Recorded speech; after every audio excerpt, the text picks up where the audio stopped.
impact of regionalism. Then we'll move to the next topic, family marriage. Son of soil exactly होता क्या है? It's a form. This can be considered as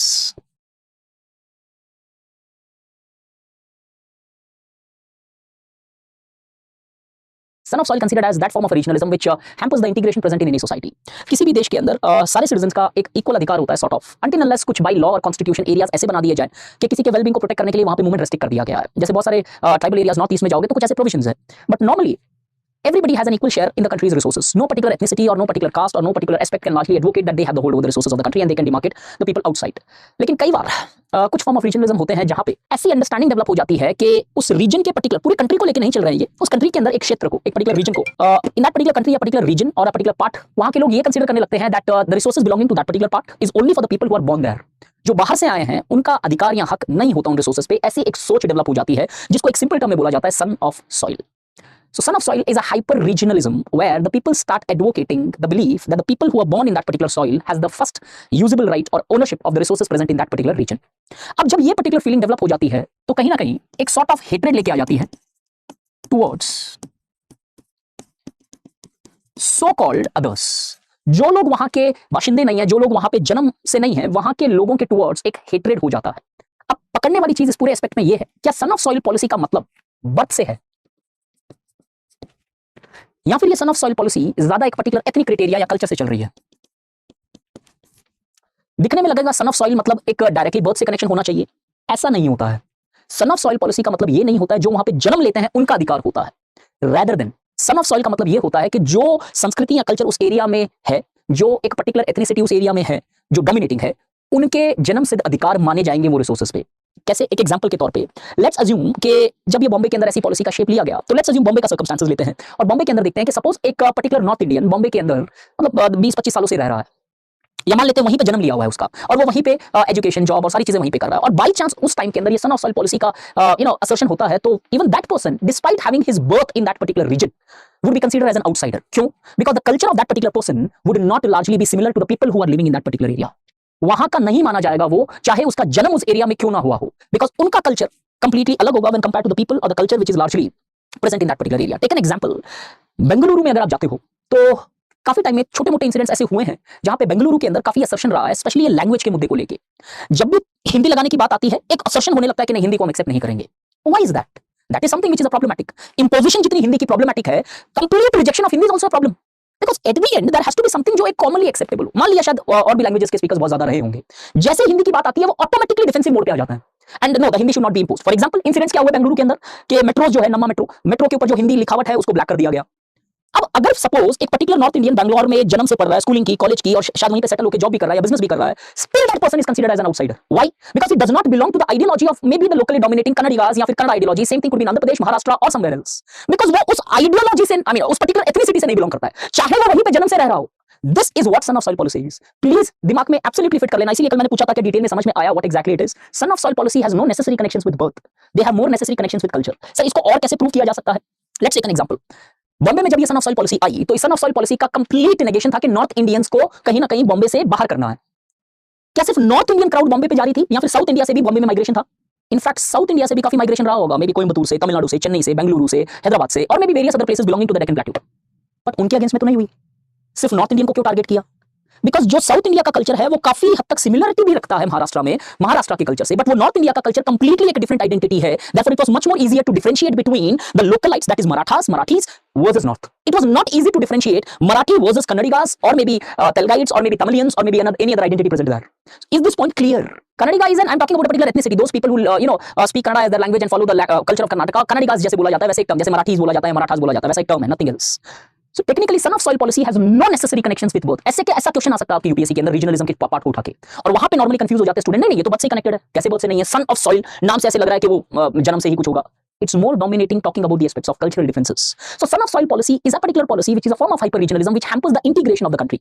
कि कहीं ना कहीं ये differences पैदा करता है, कहीं ना कहीं एक हो सकता है एक्सट्रीम लेवल पे कॉन्फ्लिक्ट्स भी पैदा करे, जिसके बेसिस पे शायद जो यूनिटी एंड एमिकेबिलिटी है वो सोसाइटी की या फिर जो सॉलिडारिटी है वो खत्म हो सकती है. अब ये बॉम्बे के अंदर जब आता है या फिर फॉर दैट मैटर पूरे वर्ल्ड में सन ऑफ सॉइल पॉलिसी कहीं पे भी आए, irrespective of the conditions, I mean irrespective of the country, क्या प्रीरेक्विजिट है, क्या कंडीशंस होते हैं जो फर्टाइल ग्राउंड बन जाते हैं सन ऑफ सॉइल पॉलिसी को करने के लिए, आई मीन प्रैक्टिस करने के लिए? क्यों?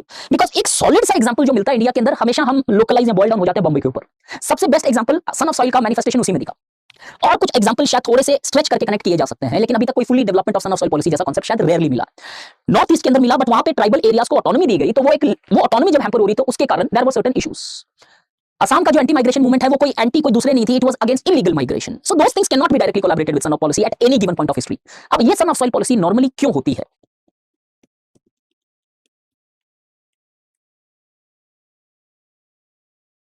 ऐसा माना जाता है कि कुछ कंडीशंस अगर उस सोसाइटी में मौजूद हैं तो son of soil policy can take place, और इनमें से अगर कंडीशंस नहीं है तो कितनी भी कोशिश कर ली जाए सन ऑफ सॉइल पॉलिसी नहीं हो सकती। जैसे फॉर एग्जांपल, जैसे मैंने कल आपको सवाल पूछा था कि महाराष्ट्र के जस्ट एडजेसेंट स्टेट था गुजरात, वहां पे सन ऑफ सॉइल पॉलिसी हो नहीं पाई, हालांकि महाराष्ट्र में बहुत एग्रेसिवली प्रोपेगेट की गई। कंडीशंस बहुत सारे सिमिलर भी थे, कुछ डिसिमिलरिटीज रही जिसके कारण नहीं हो पाए। देखते हैं वो एग्जैक्ट कंडीशंस क्या क्या है जिसके बेसिस पे सन ऑफ सॉइल पॉलिसी प्रैक्टिस में आती है। द फर्स्ट कंडीशन इज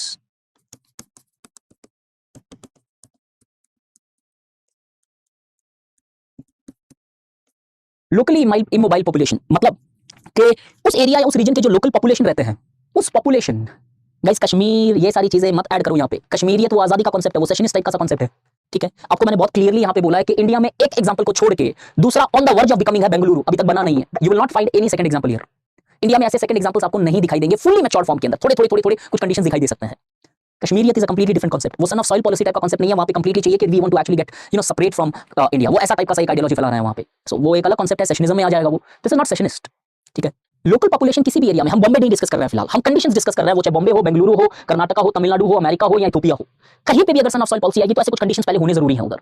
पहला कंडीशन है लोकली मोबाइल पॉपुलेशन। प्लीज अच्छे से समझते जाओ, 5 मिनट थोड़ा चैट को रोको यार, बिकॉज आप कुछ ऐसी इंपॉर्टेंट चीज पूछ भी लोगे, मैं समझा रहा हूं मिस हो जाएगी। थोड़ा सा सब्र तो करो, समझ लो, आप कल बोल रहे थे तब कर रहा हूं, नहीं तो मैं आगे बढ़ चुका होता इस टॉपिक से। पहला कंडीशन लोकली मोबाइल पॉपुलेशन, कहने का मतलब जिस एरिया की हम बात कर रहे हैं कि अगर यहाँ पे कोई सन ऑफ सॉइल पॉलिसी जैसा रीजनलिज्म आए, वहां की लोकल पॉपुलेशन इमोबाइल होनी चाहिए। अब ये इमोबिलिटी का मतलब क्या है? यहाँ एक नॉर्मल तरीके से ऐसा देखा जाता है कि कुछ फैक्टर्स उस पॉपुलेशन में ऐसे हैं जिसके कारण वो अपनी रीजन से बाहर माइग्रेट नहीं करते हैं, और इसके कारण वो सिर्फ जितना भी अपना रहना खाना पीना एजुकेशन जॉब है उसी एरिया में कोशिश करते हैं, उसी एरिया में खोजने की कोशिश करते हैं। अब ये एक रीजन हो सकता है कि मे बी वहां पे शायद वो लैंग्वेज हर्डल है कि उनकी जो भाषा बोली जा रही है वो उस एरिया से बाहर नहीं बोली जा रही है, तो वो हेसिटेट करते हैं गोइंग आउट। दूसरा एक मेजर कारण ये हो सकता है कि they believe that this is the place where they are actually going to live their entire life. एक तो कुछ कारणवश हो सकती है कि भाषा नहीं आती, पैसा नहीं है, या फिर कुछ डिफरेंशिएशंस है कल्चर में। एक सेल्फ इंपोज्ड भी होता है जहां पे आप खुद बाहर नहीं जाना चाहते, maybe you are more satisfied at your own place. Example देता हूं, when I used to teach in Vajiram and Ravi, there was one student from Gujarat and एक महीना हुआ होगा शायद उसे आए हुए, एंड ही स्टार्टेड सेइंग कि सर मेरा दिल्ली में तो मन नहीं लग रहा, मैं तो वापस अहमदाबाद जाऊंगा। क्यों? कोई रीजन नहीं है। फाइनेंशियली साउंड था, ऐसा भी नहीं था कि कुछ फाइनेंशियल इश्यूज है कि वो दिल्ली के अंदर रह नहीं पा रहा है। फाइनेंशियली भी साउंड, बट नहीं जाना है मुझे वापस अहमदाबाद। क्यों? 2 साल अहमदाबाद में रहा हूं मैं, and believe me it's one of the best city in the entire country to live. I mean, the people there, एक कॉम्बिनेशन है विलेज और गांव का। टेक्निकली आपको दोनों की फीलिंग आती है। लोग दिल्ली जैसी सोसाइटी के अंदर आप देखो तो लोग लड़ने को तैयार हो जाते हैं छोटी छोटी बातों के लिए। आपने सुना होगा आए दिन पार्किंग के लिए लड़ाई हो जाती है, यहाँ पे शूट हो जाता है, कुछ और हो जाता है। अहमदाबाद में जाओगे आप, अब और बाकी गुजरात का मुझे एक्सपीरियंस नहीं है, अहमदाबाद में मैंने एक चीज देखी कि बड़ी बड़ी चीजें छोटे से, हाँ ठीक है काका, अरे सॉर्टेड आउट।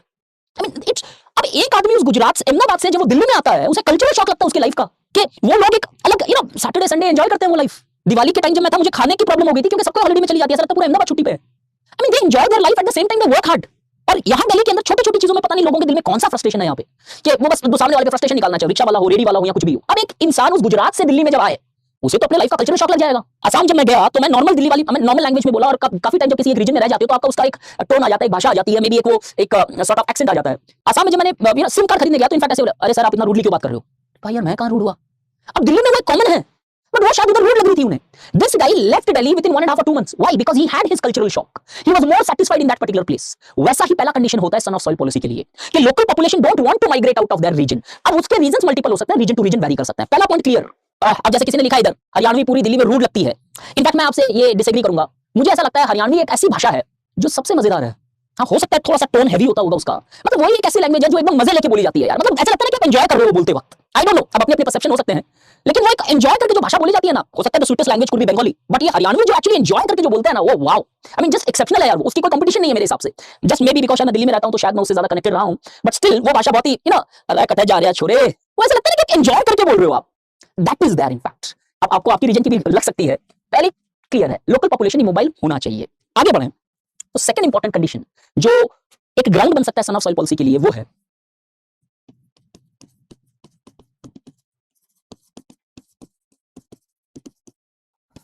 जो लोकल पॉपुलेशन है वो स्ट्रांगली एजुकेटेड होनी चाहिए।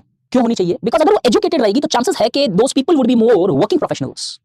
तो लोकल पीपल में स्ट्रांग एजुकेशन भी होनी चाहिए, which largely make them capable to largely get employed in some organisation. आगे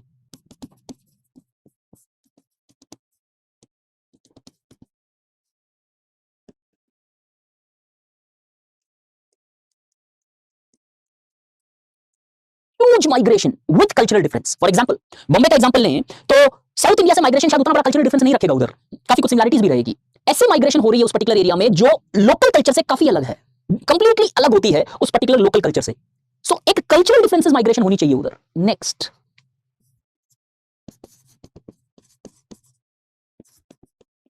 एंड ऑब्वियसली ये जो माइग्रेशन है ऐड कर लेना, मिडिल क्लास में होनी चाहिए, मतलब ये भी एजुकेटेड आनी चाहिए, यहां पे एजुकेटेड होनी चाहिए ये पॉपुलेशन। यहां पे राइज ऑफ अनएम्प्लॉयमेंट, अब जब लोकली भी एजुकेटेड है, सैलरीड पीपल डोमिनेटिंग कर रहे हैं, और दूसरा बाहर से भी काफी पॉपुलेशन आ रही है जो इनके साथ कंपीट कर रही है, दोनों सेम स्तर पे है, फॉर एग्जांपल दोनों इंजीनियर्स या दोनों डॉक्टर्स या फिर दोनों कुछ पर्टिकुलर एस्पेक्ट जो जॉब वाले हैं। अब जब दोनों रहेंगे तो डिमांड एंड सप्लाई क्लियरली बोलती है कि कहीं ना कहीं वेजेस सैलरीज लो रहेगी वहां पे, और बाहर वाले शायद कम पैसे पे काम करने के लिए रेडी होंगे when compared to the localites. और इसके कारण क्या होगा? Rise of unemployment among the local population, ये लिख लेना, अमंग द लोकल पॉपुलेशन। अब ये सारे ग्राउंड बनते हैं फर्टाइल, एक कंडीशन बना देते हैं, जैसे मे बी साइक्लोन के लिए कंडीशंस बनते हैं, वैसे ये सारी चीजें एक साथ जब हो रही है तो एक परफेक्ट सिनेरियो बन गया, सीन बन गया फॉर सन ऑफ सॉइल। लेकिन अभी भी सन ऑफ सॉइल पॉलिसी आए जरूरी नहीं है। क्यों? एग्जांपल, लोकली इमोबाइल पॉपुलेशन, अगर आप देखोगे कि राइट नाउ का जो बेंगलुरु है उसके अंदर देखोगे कि कहीं ना कहीं द पीपल ऑफ कर्नाटका, अब जीरो माइग्रेशन का तो कांसेप्ट कहीं पे भी नहीं लगता है, अच्छी खासी माइग्रेशन है हर स्टेट से दूसरे रीजन तक। कर्नाटका के लोग आपको उड़ीसा, बंगाल, असम, मिजोरम, दिल्ली हर जगह मिलेंगे, लेकिन लोकल पॉपुलेशन प्रीफर करती है अपने स्टेट में रह के डूइंग सम जॉब्स। क्यों? बैंगलोर ऑलरेडी एक सॉफ्टवेयर हब है, तो लोकल पॉपुलेशन बेंगलुरु में अगर आप कोई रहे हो तो यू नो इट वेल कि कहीं ना कहीं एक साइंस स्टेम वाली फील्ड के अंदर टिल्ट होता है, इंजीनियर होता है या डॉक्टर होता है और वो जॉब करता है।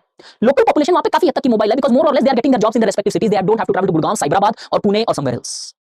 लोकल पॉपुलेशन काफी एजुकेटेड है, ह्यूज माइग्रेशन बैंगलोर के अंदर हो रही है। In fact many of the people who are seeing this lecture here, तो you would see one thing very clearly, आपके ही आसपास कोई देखोगे तो बहुत सारे, अरे मेरा बेटा बैंगलोर में रह रहा है, मेरा भाई बैंगलोर में है, मेरा पड़ोसी बैंगलोर में है, कहीं ना कहीं कोई ना कोई बेंगलुरु के अंदर आपको मिल जाता है ओरिजिन किसी ना किसी की।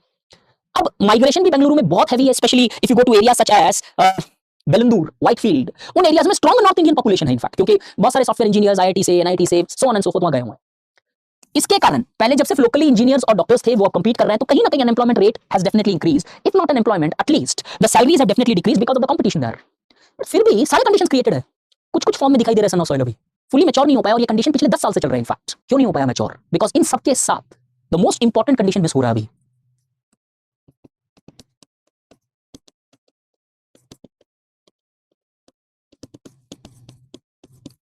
ये सब जब कंडीशन हो और एक लोकल करिज्मेटिक लीडर खड़ा हो जाए, तब जाके इन सारे कंडीशंस का फायदा उठाया जा सकता है और इनके बेसिस पे सन ऑफ सॉइल को प्रोपेगेट किया जा सकता है। कर्नाटका का सिनेरियो फिलहाल लो आप, तो वो लोकल लीडरशिप नहीं मिल पा रही है, और जो लोकल लीडरशिप मिल भी रही है वो आईएनसी या बीजेपी से ही रिलेटेड है, जो सेंट्रल पार्टीज है, नेशनल पार्टीज है, रीजनल वो नहीं मिल पा रहा है। जैसे एचडी कुमारस्वामी या others, they are not getting though solid support जितना शायद बाला साहब ठाकरे साहब को मिला था, कि एक आदमी ने पूरा का पूरा क्राउड खींच लिया था। क्यों? करिश्मा था, एग्रेशन था, और साथ ही साथ में इन कंडीशंस के अंदर लोगों इनके कारण लोगों में डिसैटिस्फैक्शन था, and people started Bala Saheb Thackeray, following Bala Saheb Thackeray, and he largely ran the entire Mumbai at least I can say, और महाराष्ट्र में भी on the basis of his wills and whims. वो लोकल लीडरशिप आती है, ये कंडीशन को यूज करती है, and then you see SOS, son of soil तभी आ पाता है। अगर ये कंडीशन हटाया और सपोज ये सारे कंडीशन एग्जिस्ट करते हैं, तो भी कोई नेसेसिटी नहीं है कि son of soil policy would be there, because there has to be some local political leadership who has to rise in those circumstances in order to create the feeling of son of soil that we are different, they are different, therefore they should not be there, we should be having the access to resources. Everybody clear on this front? हां, तमिलनाडु में बहुत हद तक है in fact, अगर आप देखो। क्यों? लोकल रीजनल पार्टीज डोमिनेट की हमेशा तमिलनाडु के अंदर, मे बी एआईडीएमके और मे बी डीएमके, अब शायद स्टालिन है, पहले करुणानिधि साहब थे या फिर जयललिता मैडम थी, इन दोनों की डोमिनेशन चली बहुत मच। अब ये अगर नहीं है, ये नहीं हो पाएगा चाहे कितना भी कंडीशन रहे। एग्जांपल देखो, नॉर्थ ईस्ट में ऑलमोस्ट बहुत सारे कंडीशंस मिलेंगे आपको, कहीं पे इच्छा के अनुसार मोबिलिटी बाहर नहीं जा रही है, और कहीं पे शायद maybe they are not capable to go outside, की एजुकेशन उस लेवल पे नहीं आ पाई, या फिर कोई और एक्सवाइजेड एस्पेक्ट। सारे कंडीशंस मिल रहे हैं, लेकिन वो स्ट्रांग लीडरशिप जहां जहां आई, थोड़ी सन ऑफ सॉइल पॉलिसी आने लगी, और जहां नहीं आ पाई वहां पे ज्यादा से ज्यादा सेशनिस्ट मूवमेंट हुए, सन ऑफ सॉइल पॉलिसी नहीं आ पाई। इसीलिए नॉर्थ ईस्ट में सेशनिज्म ज्यादा चला आपका, because that charismatic leader was somehow lacking. और जहां जहां पे आए लाल डेंगा साहब एंड अदर्स, अब देखो कहीं ना कहीं किस तरीके से स्ट्रांगली उन्होंने असर्ट की अपनी identities. This is important. I hope कि पॉलिसी चलती कैसे समझ में आए कि किस कंडीशन और कारण सन ऑफ सॉइल पॉलिसी होता है। न तो कोई जन्म से ज्यादा लेना देना इसका, ये प्रॉपर तरीके से एक कल्चर डिफरेंसेस के कारण एक फीलिंग पैदा कर दी जाती है लोकल्स के अंदर कि you are getting manipulated, misused और exploited by the community coming from outside. अब ध्यान से समझो ये क्यों जरूरी है।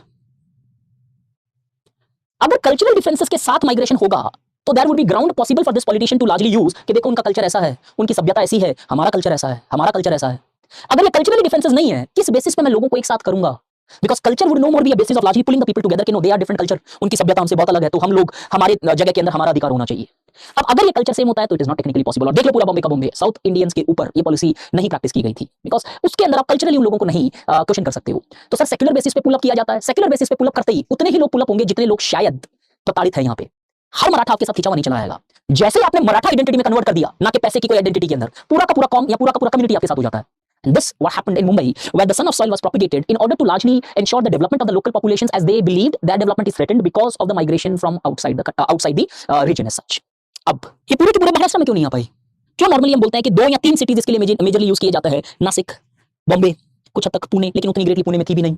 क्यों? बिकॉज न तो वहां पे कुछ माइग्रेशन का ऐसा कॉन्सेप्ट था, वहां से लोग एक्चुअली माइग्रेट कर रहे थे, वहां पे बहुत कम माइग्रेशन थी. तो टेक्निकली सिर्फ बॉम्बे के अंदर ये पॉलिसी स्ट्रांगली एग्रेसिवली हो पाई बिकॉज ये माइग्रेशन वाला कॉन्सेप्ट स्ट्रांगली था ही वहां पे. अब मुद्दा आता है जो कल मैंने आपको बताया, गुजरात में क्यों नहीं हुई? फर्स्ट कंडीशन, लोकल पॉपुलेशन काफी इमोबाइल है. The Gujaratis largely loves to live in their own land. क्यों? खान पान या फिर उनके सफिशिएंट रिक्वायरमेंट उनसे उधर अच्छे से फुलफिल हो जाता है. उनका कल्चर एक अलग लेवल की प्रैक्टिस है when compared to the entire country. तो वो चाहते हैं कि हम गुजरात में रहें. ये कहीं ना कहीं उधर भी फैक्टर लागू होता है जितना मराठास पे होता है या मराठीज पे होता है. सेकंड चाहे लोकल पॉपुलेशन काफी एजुकेटेड है, चाहे बीकॉम कर रही हो, चाहे कोई भी एक पर्टिकुलर एस्पेक्ट कर रही है, they are educated as well. Migration Gujarat में भी काफी हुआ बिकॉज ह्यूजली इंडस्ट्रियलाइज्ड स्टेट, लोग वहां पे भी जॉब करने आए. लेकिन अब जब गुजरात के अंदर माइग्रेशन आया तो इस माइग्रेशन ने लोकल पॉपुलेशन के जॉब को हैम्पर किया या बढ़ावा दिया? बेटर कर दिया. कैसे? ध्यान से समझना प्लीज. गुजरात के अंदर एंटरप्रेन्योरशिप डोमिनेट करती है, और जब एंटरप्रेन्योरशिप डोमिनेट का मतलब यहाँ पे ये है कि खुद की इंडस्ट्रीज है, खुद के शॉप्स है, खुद की फैक्ट्रीज है, ये लोग जॉब देते हैं, और जो माइग्रेट होकर आ रहे हैं वो इन्हीं इंडस्ट्रीज के लिए डिमांड पैदा करते हैं, तो मार्केट इंक्रीज कर रहे हैं वहां पे. तो जब ये आउटसाइड की पॉपुलेशन आई यहाँ पे तो इन्होंने इनके वेलबींग को कम नहीं किया, बढ़ा दिया, बेटर कर दिया. जितने ज्यादा माइग्रेंट उतना ज्यादा डिमांड होगा कपड़ों का, खाने का, पीने का, या हाउसिंग का, या फिर XYZ का. अब इसके कारण कभी भी वो कंडीशंस नहीं क्रिएट हो पाए जो सन ऑफ सॉइल पॉलिसी ले पाए. क्यों? डिस्पाइट माइग्रेशन ह्यूज था, कल्चरली डिफरेंट माइग्रेशन था, but still one because of this that the migration largely contributed for the growth of the local Gujaratis. Second, शायद वो एक स्ट्रॉन्ग लीडरशिप उस लेवल पे जो शायद बॉम्बे में थी नहीं आ पाई. बट स्टिल ये वाला थोड़ा कहना डिफिकल्ट है because there have been strong charismatic leader in Gujarat history since the time the state was formed. But again बताऊं, INC या BJP, these are the parties which have largely dominated. कोई regional party नहीं रही है as such in Gujarat. Strong domination नहीं रहा. अभी पट्टेदार का एक जो कांसेप्ट आ रहा है, बट वो भी कहीं ना कहीं किसी ना किसी पार्टी से मिला जुला है. Technically sun of soil policy के लिए ये सारे कंडीशंस फुलफिल होने चाहिए. अब समझ में आ गया सन ऑफ सॉइल? नहीं यार कुशाग्र, आप ऐसे ऐसे कनेक्ट करोगे तो वो मैं उसको नहीं यार पॉइंट को एक्सप्लेन कर पाऊंगा यहाँ पे यार. कि पॉपुलेशन इंक्रीज हो रहा है तो son of soil policy increase होगा. मैंने कंडीशंस आपको बता दी, आप सीधा पॉपुलेशन कहां से लेके आ गए यार गाइस. चांसेस है कि बहुत सारी जगह पे ऐसे पॉलिसीज रिसेंट टाइम में अब आने लगे. क्यों? आप पिछले कुछ टाइम से देखो रीजनल पार्टीज अपने आप को असर्ट कर रही है. तेलंगाना के अंदर ले लो, आंध्र प्रदेश के अंदर ले लो, तमिलनाडु के अंदर ले लो, केरला के अंदर ले लो, या फिर कुछ और भी ऐसे स्टेट्स हैं जहां पे रीजनल पार्टीज असर्ट कर रही है. चांसेस है कि कहीं ना कहीं they might turn their face towards the son of soil. But as of now वैसा कुछ सर्कमस्टेंसेस तो नहीं दिखाई दे रहा है जैसे शायद एक टाइम पे बॉम्बे में दिखाई दिया.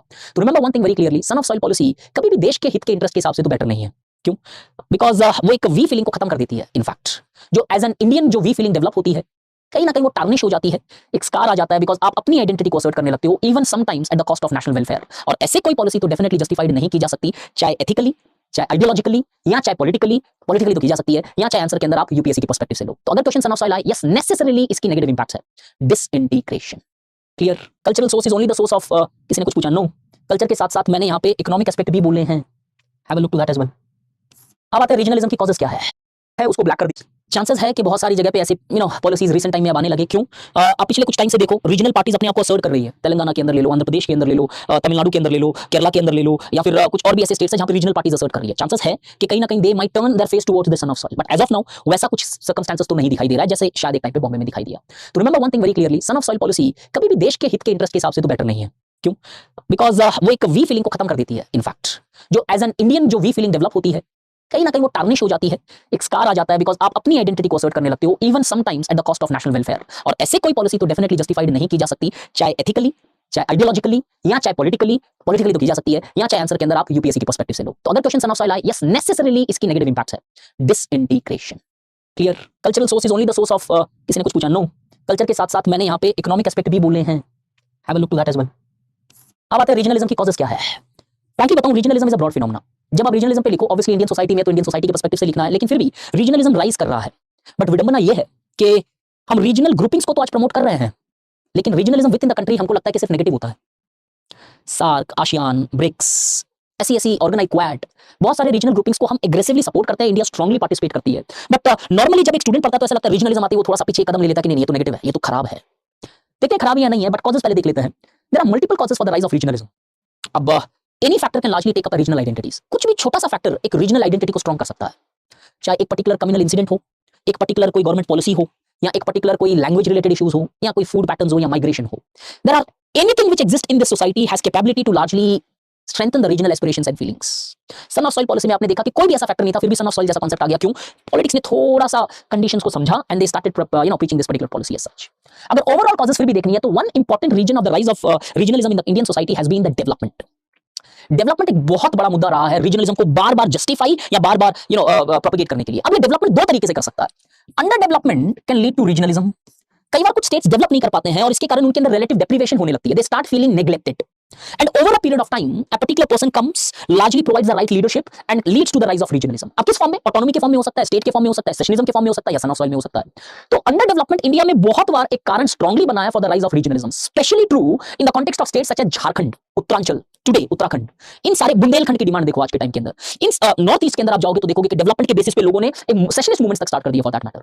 So, underdevelopment has been a very important cause for the rise of regional aspirations, which can be clearly seen in the formation of states such as Jharkhand। अब ऐसे underdevelopment तो समझ में आता है, लोगों में frustration है, लोगों में कहीं ना कहीं एक grievance है, कहीं ना कहीं एक complaint है, और उस चीज को मैनिपुलेट करना आसान हो जाता है, और शायद हम एक separate state या autonomy की बात करने लगे। दूसरा वाला कैसे? ओवर डेवलपमेंट क्या रीजनलिज्म लेके आ सकता है कि अगर कोई एरिया या क्षेत्र ज्यादा डेवलप हो जाए तो can that also lead to rise of regional aspirations? Yes it can. सबसे बेस्ट जीता जागता एग्जांपल है खालिस्तान। खालिस्तान अब दो मूवमेंट में डिवाइड हो गया है। जैसे पहले जो हुआ था खालिस्तान 1.0, आज खालिस्तान 2.0 बोला जाता है। आज का मूवमेंट नहीं है, 1960s के बाद चला था ये मूवमेंट। इनफैक्ट 1965 के आसपास ग्रीन रेवोल्यूशन आई पंजाब के अंदर। इस मूवमेंट की जो एनालिसिस बता रहा हूं ध्यान से सुनना। 1965 के अंदर ग्रीन रेवोल्यूशन इंट्रोड्यूस किया गया पंजाब, हरियाणा और वेस्टर्न उत्तर प्रदेश में। These three regions strongly benefited and became very sort of granaries of the country itself, जहां पे स्ट्रांग एग्रीकल्चर डेवलपमेंट होने लगा।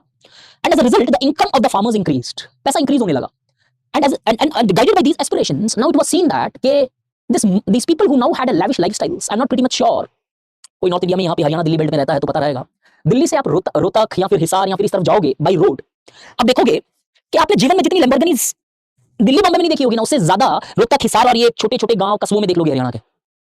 इतनी लैम्बोर्गिनीज है, और जो साइज चाहिए वो है लैम्बोर्गिनीज का, छोटे से लेके बड़ी बड़ी लैम्बोर्गिनीज तक। क्या किया जाता पता है इसका?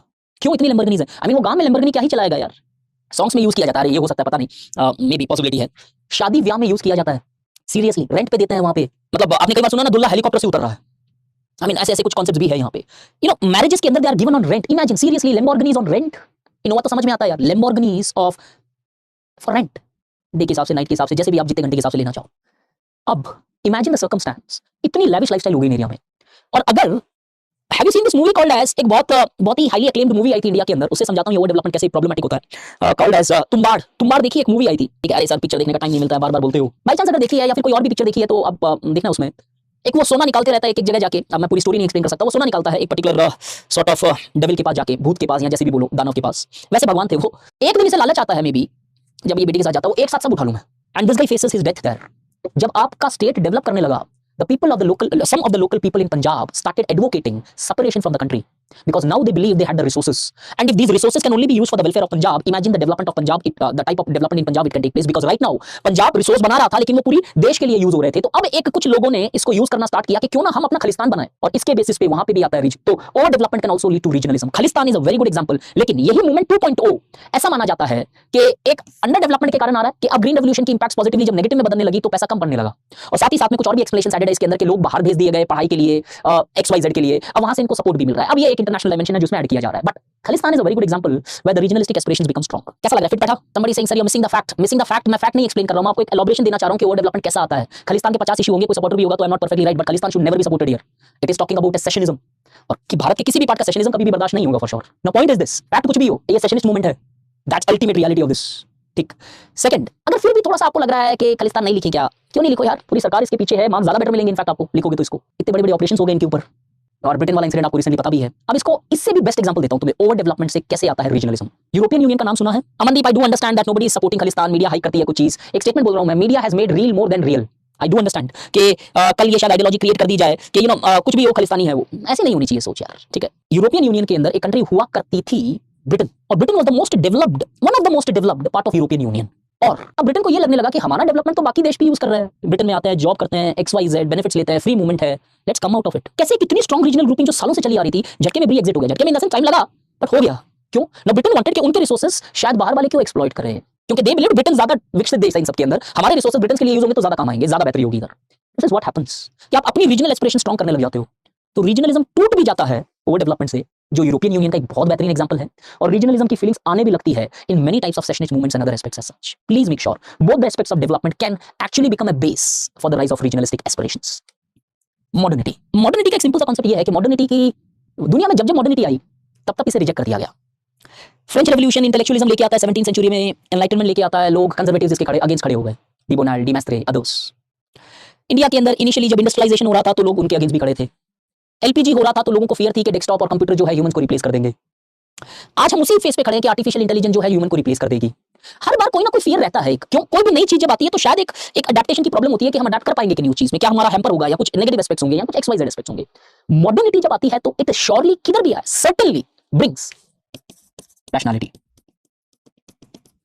और इस रैशनैलिटी के बेसिस पे लोग बहुत सारे जो existing cultural ethos, religious ethos, beliefs, myths, values उनको रिजेक्ट करने लगते हैं, उनको फॉलो नहीं करते हैं। फॉर एग्जांपल इंडिया में जब मॉडर्निटी अब आ रही है तो लोग कास्ट को रिजेक्ट कर दे रहे हैं, सेक्युलरिज्म को अपना ले रहे हैं।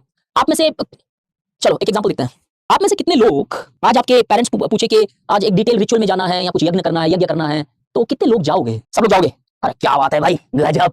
आज जो हम बिलीव्स रखते हैं वो बिलीव्स ये है कि हम भगवान में मानते हैं, लेकिन साथ साथ हम साइंस में भी उतना ही मानते हैं। अगर मॉम डैड आपको बोलते हैं, आपने देखा होगा या फिर आज के बच्चों को भी देखा होगा, इनफैक्ट आपने भी किया होगा कि कुछ क्यों बोला गया कि नहीं ऐसा क्यों करना है, ऐसा क्यों करना है, नहीं इससे क्या होगा। ये क्वेश्चंस पहले शायद मेरे डैड की जनरेशन नहीं पूछती थी या आपके माता पिता की जनरेशन नहीं पूछती थी। इनफैक्ट अब वो लोग एक्सेप्ट कर लेते हैं as it is. But the point is this, आज हम लोग पूछते हैं, जस्टिफाई करने से उसको फिर दिल से फॉलो भी कर लेते हैं। पॉइंट इज व्हाट कि रैशनैलिटी जो आज आई है, we people have started giving more prominence to your job, to your career, to your various other aspects over your traditional identities. अब ये ट्रेडिशनल आइडेंटिटी जब हैम्पर होने लगी, वीक होने लगी, तो कुछ लोग खड़े हो गए और इस पर्टिकुलर रीजनलिज्म को बढ़ावा देने लगे। कैसे? अब जब वो ट्राइबल लार्जर सोसाइटी से इंटीग्रेट कर रहा था तो कुछ ट्राइबल लोग खड़े हो जाते हैं कि नहीं ये हमारी ट्राइबल आइडेंटिटी है, गारो कैसे खासी के बराबर खड़ा हो सकता है, खासी कैसे गारो के हो सकता है, वाइस वर्सा। अब वो इस आइडेंटिटी को और असर्टिवली प्रोग्रेस करने लगे और प्रोफेस करने लगे, and as a result many of these modernity which brought changes in the societies, the people now started aggressively protecting their regional identities and started asserting their regionalistic aspects. तो modernity जब एक rationality introduce करती है तो कई बार आप अपनी identities को साइड में रख के प्रोफेशनल रिलेशनशिप पे स्ट्रांगली डोमिनेट करने लगते हो, और उसके बाद कई रीजनल एस्पिरेशंस होती है जो इसको और स्ट्रांगली प्रोपेगेट करने लगती है। This what it means by modernity here. Is this clear guys? Okay. और कुछ लोग सर्वाइवल के लिए भी रीजनलिज्म कर रहे हैं इंडिया में आज, स्पेशली बहुत हद तक ट्रू है ट्राइब्स के अंदर। Many of the tribes are trying to assert their tribal identities, ethnic identities in order to survive. इसका एक छोटा सा नियर एक एग्जांपल आता है असम का।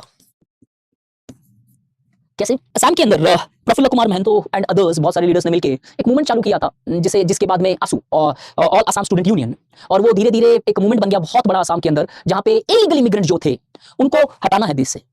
अब ये मूवमेंट बना धीरे धीरे, फिर स्ट्रांगली असम अकॉर्ड भी साइन हो गया, and finally also became the chief minister of the state as well. इतना स्ट्रांग सपोर्ट था लोगों का। क्यों कर रहे थे इलीगल इमिग्रेंट्स को हटाने के लिए? बिकॉज़ उनका एक सर्वाइवल तक स्टेक पे आ गया था। इतनी ह्यूज इलीगल माइग्रेशन हो रही थी, Bangladesh and various other parts, specially dominating from Bangladesh जो बोला जाता है असम के अंदर एज फार। अब उनसे एक रीजनल एथोस चेंज हो रहे थे, कंपटीशन बढ़ रही थी, चीजें चेंज हो रही थी, तौर तरीके चेंज हो रहे थे, and as a result we see these people started having strong Assamese identities movement. हालांकि कोई एसमी आइडेंटिटी सच नहीं था, it was purely against illegal migrations. So many times the regionalism is actually done in order to ensure one survival, very true in the context of tribal regionalisms where they want to protect their tribal identities. और बिना इसके तो regionalism का कोई लेना देना नहीं है यार। Politicisation Politicization has been one of very important factor for the rise of regionalistic aspirations. Robert Hartgrave, एक scholar है, political scientist, not sociologist, उन्होंने regionalism पे एक statement दिया था, and the statement goes like this: Regionalism is heightened political consciousness. Regionalism is heightened political consciousness. Extreme level तक आप जब politically conscious होते हो, वो regionalism लेके आता है society के। That actually leads to regionalism. Politicization many times have largely led to the rise of regionalistic aspirations. Best example already मैंने इधर explain कर दिया है, Son of Soil, where the goal was largely or more or less to capture the power. कि कैसे भी इन circumstances को manipulate करके that creates a possibility that I can reach to that particular power. Or in fact, multiple regional parties are trying to do the same today in contemporary times. They are trying to manipulate the regional identities somehow in order to capture that particular power. So these are some of the broad factors which have largely led to regionalistic aspirations in the societies. Now comes the topic is क्या अच्छा है regionalism या बुरा है regionalism? अच्छा और बुरा depend बहुत सारी चीजों पे करता है। पेपर 2 के अंदर तुम्हारा एक टॉपिक आएगा गुड गवर्नेंस। गवर्नेंस की डेफिनेशन है, गुड गवर्नेंस की आज तक कोई डेफिनेशन ही नहीं आई है। गुड गवर्नेंस के जो ज्यादा से ज्यादा थियरी में दिए जाते हैं वो होते हैं कैरेक्टरिस्टिक्स। क्यों नहीं आई? As simple as that. Good vary करता है, आज जो गुड है कल शायद गुड नहीं हो, और कल जो गुड है परसों शायद वेरी बैड हो जाए। कोई भी चीज जब गुड और बैड की मायने में इवैल्यूएट करनी हो तो जो चीज शायद 1947 में खराब थी आज बढ़िया हो सकती है, और जो चीज आज बढ़िया है वो आज से 20 या 30 साल के बाद खराब हो सकती है। Whether regionalism has led to positive or negative contributions, the regionalism sometimes have strengthened the unity and sometimes have largely threatened that very unity, depending upon obviously certain factors जो आगे देखूंगा। महात्मा गांधी ने रीजनलिज्म के ऊपर बहुत क्लियरली बोला था, but circumstances थे 1947 जब India was divided on the basis of religious lines into India and Pakistan. And Gandhi ji का ये मानना था कि अब इस इंडिया को कम्युनल राइट्स भी हो रहे थे इंडिया के अंदर, डिफरेंट प्लेसेस के अंदर। ह्यूज स्वैप ऑफ पॉपुलेशन, जनता पाकिस्तान से इंडिया, इंडिया से पाकिस्तान, काफी चीजें चल रही थी उस टाइम। अब महात्मा गांधी मानते थे कि नेशनलिज्म चाहिए इंडिया के अंदर। Nationalism is one which is there, and as a result he advocated regionalism leads to disintegration. ये गांधी जी का मानना है कि रीजनलिज्म डिसइंटीग्रेट कर देगा सोसाइटी को। क्यों? उन्होंने देखा कि रीजनलिज्म के बेसिस पे, एक रिलीजन आइडेंटिटी के बेसिस पे कैसे पूरा का पूरा देश बट गया था दो पार्ट में, Pakistan and India. And as a result he definitely would have had a hate towards that regionalism, कि रीजनलिज्म तो नहीं होना चाहिए बिकॉज ये डिवाइड कर देगा चीजों को, it will largely hamper the unity present in the society. आज के कॉन्टेक्स्ट में अगर हम देखें तो एक नेगेटिव प्रॉब्लम ये आती है रीजनलिज्म के साथ कि regionalism largely leads to politicisation. Many times it has been seen that regional identities are asserted in order to politicize a particular issue, in order to gain the support of a certain particular categories of vote. और over a period time होता क्या है कि वहां के development पे काफी impact होने लगती है। बट डेवलपमेंट हो भी सकता है, that is also always there, but कहीं ना कहीं हर चीज के अंदर पावर पॉलिटिक्स का गेम आने लगता है when you start talking about your regional identities. बीच में आज से करीबन 2-3 साल पहले की बात है, एक इशू आया था कर्नाटक के फ्लैग का, कि कर्नाटक एक ऐसा स्टेट है जहां पे इंडिया का फ्लैग तो ऑब्वियसली है, सो है ही, कर्नाटक का खुद का अपना फ्लैग है, येलो और रेड। अब ये इशू आ रहा था कि नहीं, ये फ्लैग नहीं होना चाहिए, कहीं इंडियन फ्लैग को कहीं ना कहीं इशू करेगा ये, कुछ ऐसा कि कॉन्ट्रडिक्टरी हो सकती है इंटरेस्ट। अब कई बार नेचुरल सर्कमस्टेंसेस पे इशू नहीं कर रहा है, बट कई बार जब होता है ये रीजनलिस्टिक एस्पिरेशंस, तो आप अपने ही स्टेट की आइडेंटिटी को ओवर असर्ट करने लगते हो, और वो कई बार लार्जर नेशनल आइडेंटिटी को हैम्पर करने लगती है, कि दिखने लगता है कि शायद आप लार्जर आइडेंटिटी को भूल जा रहे हो और अपनी आइडेंटिटी को ही सब कुछ मान के चल रहे हो देश के लिए। So regionalism has, irrespective of the country which has taken place, it has led to the politicization of development, and when the politicization of development happens, that सबका साथ and सबका विकास, which is our goal, possible नहीं है। और आपको सन of soil जैसी policy के अंदर कहीं ना कहीं एक उसका रिपरकशन दिख जाएगा। बट पॉलिटिक्स डिसइंटीग्रेशन के साथ साथ कुछ लोग ये भी मानते हैं कि रीजनलिज्म अगर कुछ कंडीशन बेसिस पे आता है तो regionalism is also having certain positive contributions, कुछ अच्छी कंट्रीब्यूशंस भी हो सकती है उसकी। कैसे? कुछ लोग बोलते हैं कि रीजनलिस्टिक एस्पिरेशंस लोकल पीपल को वॉइस देती है, एंड एज अ रिजल्ट वो डेवलपमेंट हो पाता है उन एरियाज के अंदर जो शायद पहले नहीं हो पा रहा था। तो regionalism, many opine, have led to the development of the regions. ऐसा माना जाता है जो स्ट्रांगली रीजनलिस्टिक है वहां पे डेवलपमेंट भी हुआ, बिकॉज वहां के लोगों ने वो डिमांड करना स्टार्ट कर दिया। So yes, certainly to an extent regionalism can ensure the development of those local regions which would have been excluded. Uttarakhand और Chhattisgarh could be a very good example here, कि शायद कुछ excluded areas आज कुछ बेहतरी की तरफ या कुछ डेवलपमेंटल ओरिएंटेशंस की तरफ बढ़े।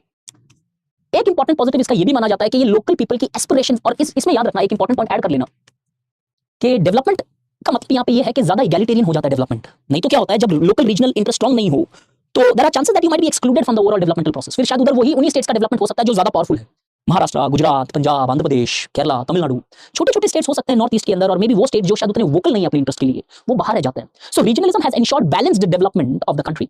साथ ही साथ में regionalism also provides opportunities for the fulfilment of aspirations of local people. Local लोगों की एस्पिरेशन फुलफिल होने लगती है। कैसे? Because they might identify with the local leadership. वो लोकल लोगों से, लोकल लीडरशिप से आइडेंटिफाई ज्यादा कर सकते हैं, एंड एज अ रिजल्ट वो जो ट्रस्ट फैक्टर है या फिर वो जो डिमांड फैक्टर है ज्यादा इजीली पुट अप किया जा सकता है। तो वो एस्पिरेशंस पीपल की रिप्रेजेंट भी करता है रीजनलिज्म, और फुलफिल भी करता है regionalism. At the same time सबसे बड़ा कंट्रीब्यूशन रीजनलिज्म का एक ये है कि regionalism balances the power balance कर देता है। कैसे? नॉर्मली ज्यादातर सर्कमस्टेंसेस में हम देखें बुक्स के अंदर पावर डिवाइडेड है between centre and state, but finance आज बहुत इंपॉर्टेंट एस्पेक्ट है जहां पे ज्यादातर सेंटर डेफिनेटली एक अपर हैंड रखता है। अब होता क्या है कि और भी बहुत सारे एस्पेक्ट्स में, आर्टिकल 356 या फिर और डिफरेंट एस्पेक्ट्स के अंदर सेंटर का थोड़ा सा पावर ज्यादा है, और वो इसलिए है ताकि सबको एक साथ लेके चल सके, वो अधिकार हो उसके पास। अलग अलग स्टेट अलग अलग जाने लगे तो क्या होगा? अब रीजनलिज्म जब बढ़ा, सेंटर का पावर कम नहीं हुआ है, सेंटर का वही पावर है, स्टेट का पावर इंक्रीज हो गया। अब कई स्टूडेंट्स ऐसा लिख देते हैं रीजनलिज्म में, regionalism has increased the power of state over centre. ये फैक्चुअली इनकरेक्ट हो जाओगे आप। वो तो एज पर आवर कॉन्स्टिट्यूशन संभव ही नहीं है। कॉन्स्टिट्यूशन ने अधिकार दिया है सेंटर को, कॉन्स्टिट्यूशन ने एक्सेप्शनल पावर दी है सेंटर को, जो कोई भी पॉलिटिशियन, कोई भी पॉलिटिकल लीडर नहीं छीन सकता है until unless वो null and void हो जाए। सुप्रीम कोर्ट क्या करती है? नेशनल जुडिशियल अकाउंटेबिलिटी कमीशन 2.5-3 साल आपने बैठक कर करके समोसे चाय पानी खा के आपने एक एनजेएसी बना भी ली। सुप्रीम कोर्ट जैसे ही बनता है, ये अमेंडमेंट भी कर दिया हम लोगों ने यार कॉन्स्टिट्यूशन का, और बनते ही उसको वॉइड कर दिया। अरे मुझे ये नहीं समझ में आता, कोर्ट पहले भी इसे वॉइड कर सकता था, लेकिन अब कोर्ट भी सही है सर, लॉ बनाओगे तब हम वॉइड करेंगे ना, आपकी पॉलिसी आप कुछ भी कर सकते हो। सेंटर का पावर कम नहीं हो सकता है until unless कॉन्स्टिट्यूशन को अमेंड करो, वो टेक्निकली पॉसिबल नहीं होगा। स्टेट का पावर को बढ़ा दिया रीजनलिज्म में। This is how it balances. कभी ये मत लिखना regionalism has tilted the power, earlier the power was in the favour of centre compared to state, after regionalism the power is in the favour of state. No, wrong. Now the power has actually got balanced. बराबर भी नहीं हुआ है, balance ज्यादा हो चुका है कि अब स्टेट भी एटलीस्ट कहीं ना कहीं अपनी डिमांड पुट अप करता है सेंटर के पास में, बिकॉज कहीं ना कहीं रीजनलिज्म के कारण लोकल लीडर्स बने, लोकल पार्टीज बनी, जो आज लोकल लीडर्स को रिप्रेजेंट करता है। तो मुद्दा ये आता है सर, पॉजिटिव नेगेटिव दोनों चीजें दिखाई दे रही है। कल भी मैंने बोला और आज भी मैं बोल रहा हूं, क्या रीजनलिज्म अच्छा है या बुरा है? इनफैक्ट वो तो है, लेकिन आंसर में कैसे लिखेंगे? नहीं, स्टेट का मतलब है मेरा ये स्टेट यार, जो प्रोविंस है। स्टेट का मतलब वैसे गवर्नमेंट नहीं है, ठीक है ना? स्टेट का मतलब जो प्रोविंसेस है, जम्मू एंड कश्मीर, हिमाचल प्रदेश, वो प्रोविंस की बात कर रहा हूं, स्टेट यहाँ पे वो बैलेंस की बात कर रहे हैं हम, ठीक है? कोई गवर्नमेंट की बात नहीं हो रही है यहाँ पे। When it originated movement like Khalistan, it's bad, perfect. अगर आपको कभी इसका क्वेश्चन पूछ लिया जाए कि अच्छा है या बुरा है, आज के टाइम में एनालाइज करो इंपैक्ट क्या है, ऑब्वियसली दोनों करनी पड़ेगी वहां जाके। गुड और bad depends on to circumstances. पहली चीज, क्या टाइप का रीजनलिज्म है, ये मैंने कल अपने आप को बहुत क्लियर कर दिया है। क्या ऑटोनॉमी के लिए है, क्या सेपरेट स्टेट के लिए है, क्या सेशनिस्ट मूवमेंट है, या सन ऑफ सॉइल है?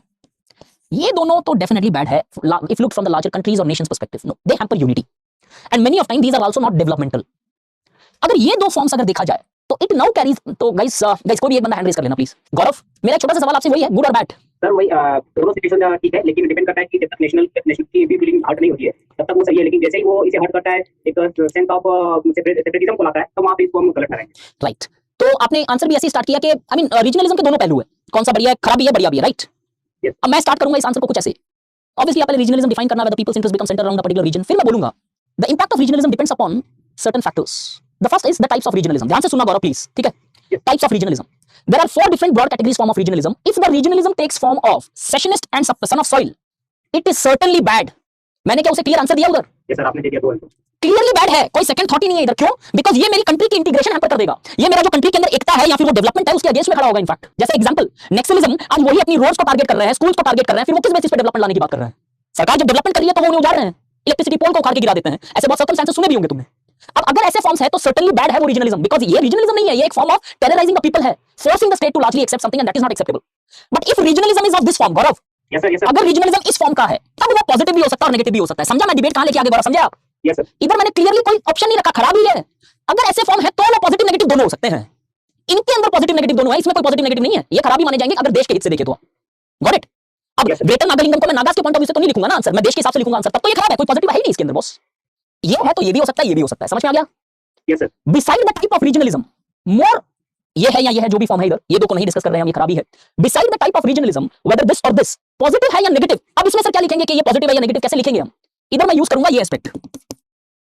तो regionalism is good or bad depends upon the type of regionalism. If the regionalism is in the form of secessionism or son of soil, it is certainly bad as it hampers the integrity and sovereignty of a particular country. Rather than leading to development, it becomes the cause for the very underdevelopment of society. For example, many places in Northeast are today not developed because of the law and order issues. On the other hand, if the regionalism is in the form of demand for autonomy or demand for separate state, state का मतलब समझ गए ना, province यहाँ पे, demand for separate state, in such circumstances, the regionalism could be both positive or negative. Now, whether it is positive or negative depends upon how this regionalism is caused. Is this point clear? Yes, sir. अब अगर ये दोनों type के regionalism cause अगर सिर्फ politics के कारण आ रहे हैं तो सर्टेनली ये भी खराब है। लेकिन ये दोनों रीजनलिज्म अगर डेवलपमेंट डिमांड कर रहे हैं या रिलेटिव डेप्रिवेशन के कारण लोग आवाज उठा रहे हैं या फिर पॉवर्टी के कारण लोग डेवलपमेंट डिमांड कर रहे हैं या आवाज उठा रहे हैं या फिर किसी इनइक्वालिटी के कारण वश ये लोग अपना अलग से स्टेट या अलग से ऑटोनॉमी डिमांड कर रहे हैं, तो certainly this regionalism is good. कहीं पे भी मैंने डिप्लोमेसी खेली आंसर में? No. बैड, गुड और बैड डिपेंड्स ऑन दिस। अगर कॉज सिर्फ पॉलिटिक्स है तो सर्टेनली बैड है वो, चाहे किसी भी फॉर्म का आ जाए रीजनलिज्म। और अगर डिमांड है डेवलपमेंट के लिए, डिमांड है बेटर सोसाइटी बेनिफिट्स के लिए, डिमांड है बेटर हेल्थ के लिए, डिमांड है पॉवर्टी के अगेंस्ट फाइट करने के लिए, डिमांड है एक्सक्लूजन को फाइट करने के लिए, तो ऐसा रीजनलिज्म तो हमारी कंट्री को ज्यादा स्ट्रांग करेगा, बिकॉज ऐसा रीजनलिज्म उन एरियाज में डेवलपमेंट लाएगा, और अगर इन एरियाज में डेवलपमेंट आएंगे तो ये शायद हमारे देश से ज्यादा बेटर इंटीग्रेट हो जाएंगे। Is this point clear? Yes, sir. ऐसे लिखना गाइस ये आंसर, क्योंकि तुम्हारा examiner, thank you Gaurav, please mute कर लेना, तुम्हारा एग्जामिनर ग्रेजुएशन पेपर एक्सपेक्ट नहीं कर रहा तुमसे, ग्रेजुएशन। और दूसरी तरफ यूपीएससी की नोटिफिकेशन प्लीज पढ़ा करो जब आती है, प्लीज हाथ जोड़ के विनम्रता से तुमसे रिक्वेस्ट है सबसे, मैं क्लियरली बोला है हमें सोचने वाले लोग चाहिए। अगर उसे सोचने वाले लोग चाहिए, ना कि रट्टू तोता टाइप के लोग चाहिए जो एक डिप्लोमेसी पे छोड़ दें, ये भी है, ये भी है। प्लीज मेक श्योर जब ऐसा क्लियर कट ओपिनियन दोगे ना तो आपकी थॉट प्रोसेस की क्लियरिटी उसे समझ में आ जाएगी और आपके डेप्थ की अंडरस्टैंडिंग की डेप्थ उसे समझ में आएगी, और वहीं से मार्क्स मिलने स्टार्ट हो जाते हैं। फैक्ट यही है। अभी मेरी बात, एक वादा है तुम लोगों से मेरा, कुछ चीजें होती है। राजस्थान से कोई है यहाँ पे? बहुत सारे लोग हैं राजस्थान में। नॉर्मली वैसे इंडिया में कहावत कही जाती है कि बादाम खाने से दिमाग तेज होता है, राइट? राजस्थान में एक और कहावत कही जाती है, मैं राजस्थानी भाषा में नहीं बोलूंगा, नॉर्मल बोल देता हूँ, धक्के खाने से दिमाग तेज होता है। एक वादा है मेरा, अभी जो बोल रहा हूँ, बहुत सारे फर्स्ट अटेम्प्टर्स हैं यहाँ पे, एक बार मेंस दोगे बहुत सारी चीज रियलाइज हो जाएगी लाइफ में, और उस दिन मेरे नाम की कसमें खाओगे, पक्की बात है। देन यू विल रियलाइज कि यार सही बोला था एक साल पहले सर ने ये, और वो एक साल वेस्ट क्यों करना हमें। That is the place where we learn here right now. अभी से ये एनालिटिकल स्किल डेवलप कर दोगे तो आपको अगले साल तक कोई एस्पेक्ट ही नहीं रखना है कि ये मिस्टेक होने के चांसेस रहेंगे, ह्यूमन एरर्स तो होते हैं सबके लाइफ में। प्लीज मेक श्योर कि this is the way to represent your answers. तो मैंने क्लियर एक डिसिसिव व्यू पॉइंट दिया on the basis of practicalities, on the basis of theories, on the basis of certain concrete examples. जहां पे नया answer political हुआ, नया answer किसी कम्युनिटी को हर्ट कर रहा है, और यूपीएससी को उसको कॉन्क्रीट आंसर भी मिल जा रहा है विदाउट पॉलिटिसाइजिंग द कांसेप्ट जो टेक्निकली पूरा पॉलिटिकल है। प्लीज मेक श्योर कि इस तरीके से स्ट्रक्चर लिख के रख लो सिर्फ, बिकॉज एग्जाम में सिर्फ स्ट्रक्चर याद रहते हैं दोस्त, कंटेंट नहीं याद रहेगा। स्ट्रक्चर याद रह गया, आपका आंसर बन गया है, ठीक है। तो आगे बढ़े रीजनलिज्म से। Family and marriage question mention नहीं है, I mean sorry topic mention नहीं है, ये टॉपिक है। एक सोशियोलॉजिस्ट है जिन्होंने 3 चीजें बोली थी इंडियन सोसाइटी पे। एक कि हर इंडियन की 3 आइडेंटिटी होती है, आई मीन वो हमेशा 3 आइडेंटिटी के साथ रहता है, गांव, कास्ट और फैमिली। ये 3 आइडेंटिटी बहुत स्ट्रांगली हम लोग आइडेंटिफाई करते हैं अपने आप को। इनफैक्ट पंजाब वाली साइड में जाओगे या फिर हो सकता है आपके भी लोकल रीजन्स के अंदर ऐसा होता है, इनफैक्ट कर्नाटक में भी ऐसा है इनफैक्ट, कि लोग अपने नाम, अपने गांव का नाम अपने नाम के आगे लगाते हैं। इनफैक्ट रिसेंटली एक अनफॉर्चुनेट इंसिडेंट हुआ था जहां पे पंजाबी सिंगर की गोली मार के हत्या कर दी गई थी, सिद्धू मूसेवाला। वो that Moosewala is a village as far as I think I know. ऐसे पंजाब में बहुत आपको लोग मिलेंगे जो एक अपने गांव का आइडेंटिटी अपने साथ लेके चलता है। कर्नाटक के अंदर मेरा एक फ्रेंड है Manjunath Banashankari. Banashankari is a place. आज चलो बैंगलोर के अंदर आ गया, बैंगलोर एक्सपैंड होता चला गया। दिलजीत दोसांझ, अच्छा Dosanjh is also at village then, okay मुझे पता नहीं है ये गांव का आइडेंटिटी आपको यहां से पता चलता है कि कितना स्ट्रांग है। कर्नाटक का भी एक एग्जांपल मैंने दिया और पंजाब का भी दिया, और हो सकता है आपके लोकल रीजन्स में भी ऐसा कुछ एस्पेक्ट हो आपका। और कास्ट ऑलरेडी हम देख चुके हैं कि कितनी स्ट्रांगली आप, मैं या फिर almost majority of us identify. और जहां तक फैमिली का सवाल है, महात्मा गांधी जी खुद ये बोल के चले गए, जो एक नॉन वायलेंस के सबसे इंपॉर्टेंट एस्पेक्ट थे, आई मीन एग्रेसिवली प्रोपेगेट करते थे कि अगर मेरी फैमिली के ऊपर कोई इशू आती है तो मैं हेसिटेट नहीं करूंगा वायलेंस यूज करने से। तो यहां से पता चलता है कि फैमिली की आइडेंटिटी कितनी स्ट्रांग है। और लेट्स अज्यूम कि शायद इधर से भी हमें फैमिली की आइडेंटिटी उतना स्ट्रांग नहीं समझ में आया, तो एक सिंपल सा सवाल, सिंपल सा क्वेश्चन छोड़ता हूं तुम्हारे लिए, आप अपने आप से आंसर करना। जब भी हम फैमिली वालों से इंटरेक्ट करते हैं, we always interact with emotion, take into account the emotion. और जैसे मैं बाहर वालों से इंटरेक्ट करता हूं जो मेरी फैमिली में नहीं है, मैं रैशनल होकर इंटरेक्ट करता हूं। फैमिली वालों से जब इंटरेक्ट करते हैं तो आर्गुमेंट सेकेंडरी होता है, वो फैमिली वाले ज्यादा इंपॉर्टेंट लगते हैं कि ठीक है यार बोल दिया तो बोल दिया। लेकिन वही अगर कोई बाहर वाला बोल दे तो आर्गुमेंट प्राइमरी हो जाएगा, वो सेकेंडरी हो जाएगा, चाहे हो सकता है जान पहचान वाला कोई भी हो। यही से पता चलता है कि कितना स्ट्रांग आइडेंटिफिकेशन है इंडिया में फैमिली से रिलेटेड। और शायद इसीलिए इनिशियली ये माना गया कि family in India is sacred, sacred माना जाता था। क्यों? इनफैक्ट हमारे लिटरेचर्स के अंदर भी, हिंदुइज्म के अंदर देखा गया है कि एक आश्रम सिस्टम हुआ करता था, ब्रह्मचर्य, गृहस्था, वनप्रस्था, संन्यासा। 16 संस्कार का कॉन्सेप्ट है हिंदुइज्म के अंदर। डिफरेंट डिफरेंट एस्पेक्ट है जो फैमिली को एक सेक्रेडनेस के आसपास टच करते हैं, कि फैमिली बहुत सेक्रेड ऑर्गेनाइजेशन थी। ऐसे नहीं था कि सिर्फ वो खून का रिश्ता है, वो खून वहां पे एक सेक्रेडनेस इंडिकेट करता है, सिर्फ आपका डेसेंट नहीं इंडिकेट करता है। ये टॉपिक यूपीएससी में डायरेक्टली मेंशन तो नहीं है, बट आपके यूपीएससी में ऑलरेडी क्वेश्चन आया जॉइंट फैमिली के ऊपर, कि इंडिया में जॉइंट फैमिली सोशल फैक्टर्स के कारण है या इकोनॉमिक फैक्टर्स के कारण है, कि आदमी जॉइंट फैमिली के अंदर, जॉइंट फैमिली को हिंदी में क्या बोलेंगे, जॉइंट मतलब जुड़ा हुआ परिवार, शायद कुछ ऐसा ही कोई और टर्मिनोलॉजी है तो मुझे नहीं पता उसकी, संयुक्त परिवार, ठीक है। एक जॉइंट फैमिली, इकोनॉमिक, लोग जॉइंट फैमिली के अंदर इकोनॉमिक्स के कारण रह रहे हैं आज, या सोशल फैक्टर्स है जो आज भी हमको जॉइंट करके रख रही है। ये क्वेश्चन पूछा है यूपीएससी ने ऑलरेडी, जहां पे फैमिली का कोई भी टॉपिक डायरेक्टली मेंशन नहीं है आपके सिलेबस में, बट यस, पहले दिन सिलेबस में बोला था मैंने कि फीचर्स ऑफ इंडियन सोसाइटी, उसका स्ट्रांग वैल्यू है, जो मैंने ऑलरेडी एक सोशियोलॉजिस्ट से बोला था। सोशियोलॉजिस्ट का नाम क्या है? अरे यार 5 बार आपने पूछ लिया ये, MN श्रीनिवास, मैसूरू नरसिम्हन श्रीनिवास। इसका नाम ही आपको एग्जांपल है कि मैसूर ऐड करते हैं अपने, मैसूर पहले विलेज था, तो चलो सिटी है, गांव का नाम इन्होंने खुद ऐड किया अपने नाम के आगे, मैसूर नरसिम्हन श्रीनिवास। इन्होंने बोला था कि हर इंडियन की 3 आइडेंटिटी स्ट्रांग होती है, village identity, cast identity, family identity. अब फैमिली और मैरिज दोनों इंडिया में सेक्रेड ही नहीं है, बट एक स्ट्रांग इमोशनल कनेक्ट और वाइब रखते हैं। इनफैक्ट ऐसा माना जाता है हिंदू धर्म के अकॉर्डिंगली कि चारों आश्रम कंप्लीट करने जरूरी हैं अगर आपको सैल्वेशन चाहिए तो। और इसके साथ साथ बहुत सारे संस्कार भी है जो फुलफिल करने पड़ेंगे आपको, जिसमें एक है कि कैसे पुत्र होना भी जरूरी है। और पुत्र आपको जब दाग मतलब जैसे जो होता है ना, मतलब लास्ट राइट्स जो बोले आप, जो परफॉर्म किए जाते हैं डेथ के बाद में, वो देना भी जरूरी है अगर आपको मोक्ष की प्राप्ति करनी है तो। मतलब जो दाग का मतलब है कि यार आप लास्ट राइट्स फुलफिल करते हो, जब आप चिता को आग लगाते हो, वो दाग भी बोला जाता है कई जगह, दाह संस्कार भी बोला जाता है। इनफैक्ट ये सारी चीजें क्लियरली प्रूव करती है कि मैरिज और फैमिली आपके लिए बहुत इंपॉर्टेंट है, बिकॉज ये सेक्रेड मानते हैं यहाँ पे। अनलाइक वेस्ट के अंदर जहां पे एक सॉर्ट ऑफ कॉन्ट्रैक्ट्स है, ये कॉन्ट्रैक्ट होते ही क्या हो जाता है, आपके बेनिफिट्स कनेक्ट हो जाते हैं इधर, और सेक्रेड होते ही आपकी इमोशंस और वैल्यू कनेक्ट हो जाती है इधर। और इसी के कारण वो इंडस्ट्रियलाइजेशन जिसने फैमिली के ढांचे बदल दिए वेस्ट में, और ऑलमोस्ट एक वर्ज ऑफ कोलैप्स तक आ गई फैमिलीज, इंडिया के अंदर वही इंडस्ट्रियलाइजेशन हुआ, लेकिन कोई इतना बड़ा चेंज नहीं आया जितना शायद वेस्ट पे आया। फैमिली स्ट्रांगली रही, why? Because the family and marriage in west was merely a structure, in India the family and marriages is strongly imbibed in our belief system। हमारे बिलीफ सिस्टम के अंदर स्ट्रांगली imbibed है। अब ये वाला topic मैं 2 part में divide करूंगा। पहले हम फैमिली देखेंगे, एक just meaning of family, types of family, और उसके बाद मैं स्पेसिफिकली एक जॉइंट फैमिली और न्यूक्लियर फैमिली की डिबेट देखूंगा। Then I come to changes जो फैमिली के अंदर हुई है। फिर मैरिज पे जाएंगे, इसकी मीनिंग क्या है, कुछ टाइप्स ऑफ मैरिजेस क्या है, हालांकि एक लिस्ट नहीं बनाई जा सकती बट ब्रॉड कैटेगराइजेशन की जा सकती है। और फिर देखेंगे मैरिज और चाइल्ड बर्थ की क्या रिलेशनशिप है और है भी क्या, और आगे देखेंगे changes. And with that I finish this topic. Topic interesting ही नहीं है, टॉपिक शायद आपने डे टू डे लाइफ में देखा भी होगा, because all of us would have been living in family. सबसे पहले देखेंगे मीनिंग्स ऑफ सारी चीज, चेंज एकदम लास्ट रखूंगा दोनों के अंदर। अगर फैमिली की डेफिनेशन देखो, वैसे इस ऑर्गेनाइजेशन को प्रिसाइजली डिफाइन तो नहीं किया जा सकता, लेकिन कुछ क्लासिकल सोशियोलॉजिस्ट और एंथ्रोपोलॉजिस्ट ने इसको डिफाइन किया है। मेक श्योर मैं पहले ही कंडीशन बता देता हूं, चैट में मुझे यहां पे आर्गुमेंट नहीं चाहिए सर, आज ऐसा नहीं हो रहा है। क्यों? बिकॉज फैमिली के मीनिंग्स वैरी करते गए। पहले ही आपको क्लियर कर देता हूं कैसे वैरी कर रहे हैं। कोई भी एक बंदा हाथ उठा लो। Megha yes sir. ठीक है मेघा, इंडिया में आपका अंडरस्टैंडिंग क्या है फैमिली का? क्या होती है family? Family group of people which is defined by emotions. Right, बहुत सही जा रही है इनफैक्ट मेघा, गुड। आगे? Love, care, respect. अरे वो सब तो इमोशन ही हो गए ना। इमोशंस एंड सर एक ऐसा कनेक्शन होता है जहाँ पे लोग आपको समझते हैं, अंडरस्टैंडिंग, जहाँ पे आप मतलब everything. Perfect, I got the answer. अब मेरा एक काउंटर सवाल है आपसे, अब ध्यान से सुनना। एक होता है जिस फैमिली के अंदर आप बर्थ लेते हो, जिसे आप बोलते हो खून का जो रिश्ता होता है, राइट, ब्लड रिलेशनशिप। एक होता है जिसके अंदर आपकी शादी होती है, राइट। ये नॉर्मल वेस्ट के सोशियोलॉजिस्ट ने समझा इसे ऐसे। इंडिया के अंदर क्या ये अंडरस्टैंडिंग अगर हम फैमिली की लगाए तो नैरो नहीं हो जाएगी क्या? कैसे? एग्जांपल से समझाता हूं। इंडिया में यस, खून के रिश्ते को भी आप परिवार बोलते हो, शादी वाले जिसमें होती है अलायंस वाला उसको भी परिवार बोलते हो, लेकिन परिवार की अंडरस्टैंडिंग, दैट इज फैमिली की अंडरस्टैंडिंग, सिर्फ खून और शादी ब्याह से रिलेटेड नहीं है इंडिया में। क्यों? बिकॉज आपने बाहुबली देखी है, राइट? Yes sir. क्या बाहुबली पक्का देखी है ना? पूरा नहीं देखे सर। बढ़िया यार, जीवन के अंदर काम आपका एक पार्ट है, यूपीएससी आपका एक पार्ट है लाइफ का, लाइफ नहीं है। Please make sure. और लाइफ में कभी भी स्ट्रेस्ड हो, लाइफ में कभी भी आपको लग रहा है कि शायद यूपीएससी में थोड़ी सी इश्यूज आ रही है, आई सर्टनली अंडरस्टैंड। आपके पास जितना टाइम कम मिल रहा है आपको पढ़ने में, शायद मेरी भी सिचुएशन आप समझोगे कि उतना इजीली नहीं होता है पॉसिबल। कल मैंने फिर भी सारे डाउट्स लेने की कोशिश की। मेरे को मैसेज ड्रॉप करना अगर आपको कहीं पे भी ऐसा लगने लगे कि यूपीएससी नहीं हो रहा है, I am there. Rest assured. तो प्लीज सर यार, आपने जो टेलीग्राम चैनल बताया था, आपने बोला था कि वहां से डीएम कर सकते हो मुझे, बट वो हो नहीं रहा था मेरे से, इधर से आपने बंद कर रखा है। नहीं नहीं, आपका प्रॉपर्टी उसके गेम उसके अंदर आप कर्म योगी दिवाकर बोथरा को क्लिक करो और उसके बाद आप डीएम मैसेज करोगे तो हो जाएगा। बहुत सारे मैसेजेस आए हैं मेरे पास एक्चुअली। चलो एक बार ये लास्ट में टैकल करते हैं, एक बार प्लीज प्लीज, मैं आपसे ये टॉपिक थोड़ा सा पूछना चाह रहा हूँ, ठीक है? ये सर। फिर भी आज एक बार कोशिश करना, नहीं तो कल मैं आपको बता दूंगा कैसे करना है। Okay sir. बाहुबली के अंदर दो राजा राजकुमार टाइप के लोग होते हैं, राइट? ये सर। बाहुबली और बलालदेव।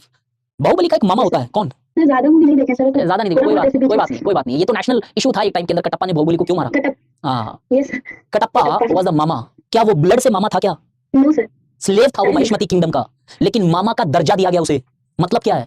इंडिया में खून और शादी से ही परिवार नहीं बनता है, क्योंकि इंडिया के अंदर हम हमारे जात को भी जात भाई बोलते हैं। जात के बेसिस पे भी परिवार बनता है इंडिया में, गांव के बेसिस में भी परिवार बनता है। इसीलिए विलेज एक्सोगमी का कांसेप्ट था कि गांव के अंदर शादी नहीं करते हैं हम। नॉर्थ इंडिया में नॉर्मली प्रिवेलेंट है ये। इमोशन के बेसिस, गांव के लोग होते हैं सब भाई बहन होते हैं, राइट? इमोशंस के बेसिस पे भी फैमिली बनती है। अब कई बार क्या बोलते हो, ये मेरा दोस्त थोड़ी है, तो मेरा परिवार का हिस्सा है। इनफैक्ट इंडिया एक ऐसा देश रहा है, अब अगर कभी सभ्यता पे आर्गुमेंट करना हो तो इससे बड़ी सभ्यता कहां पे मिलेगी आपको, कि हमने नौकरों को भी परिवार का पार्ट माना है। नौकर नहीं, परिवार का पार्ट है ये। आपकी फेवरेट पिक्चर तो आपने देखी होगी ना, कौन सी सीरीज? अरे यार कौन सी सर? एक सॉलिड सी है, ये सीरीज भी नहीं देखी तो गाइस यार एक बार देख लो। सर हम मूवी कम देखते हैं सर, सीरियसली मूवीज नहीं देखते। अरे मैं सबको बोल रहा हूँ, सिर्फ आपको नहीं। अरे बाप रे Ashutosh, hats off to you यार Ashutosh, very good.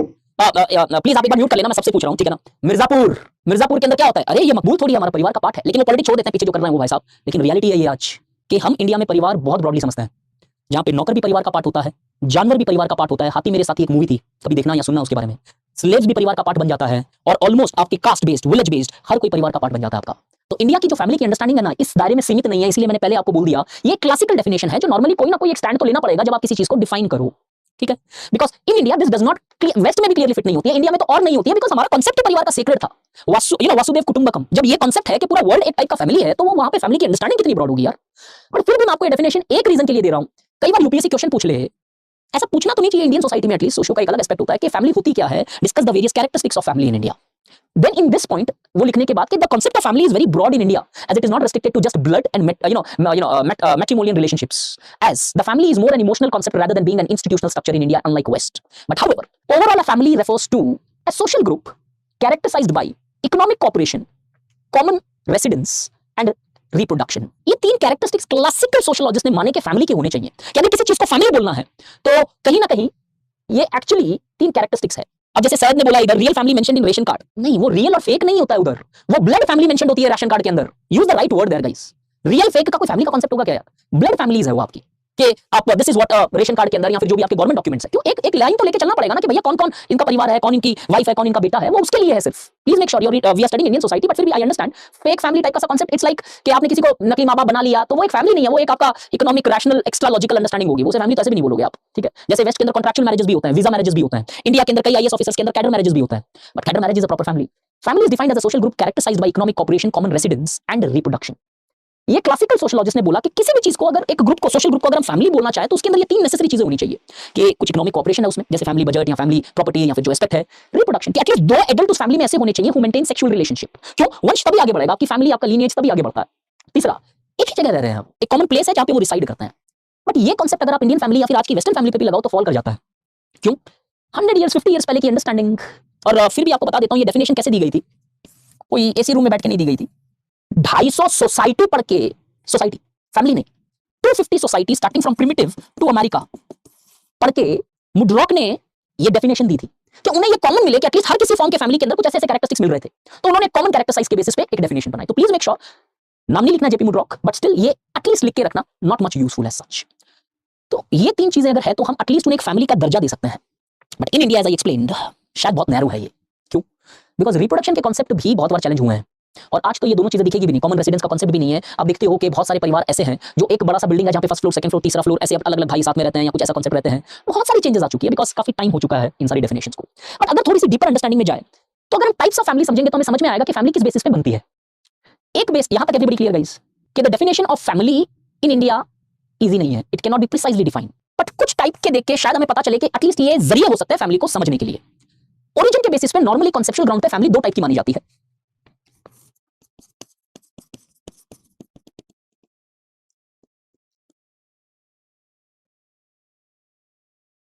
On the basis of origin, the families could be divided into two broad categories. One is the family of procreation, other is the family of orientation.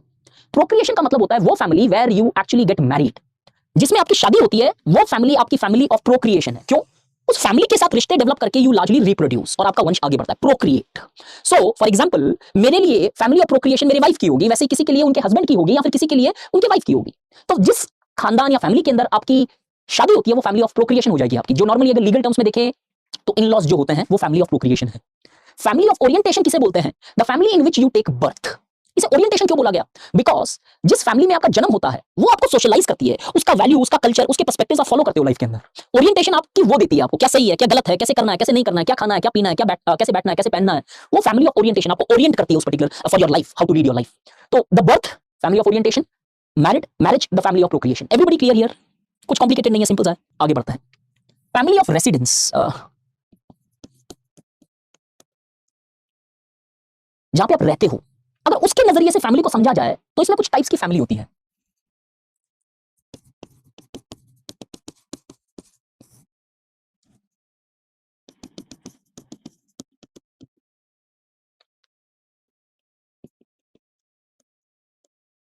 चार broad categories में divide की जाती है। चौथी मैंने फिलहाल नहीं लिखी है, अगर ये तीन समझ जाओगे तो चौथी ऐड कर दूंगा, जो प्रॉपर्ली एक सोशियोलॉजिकल कांसेप्ट है।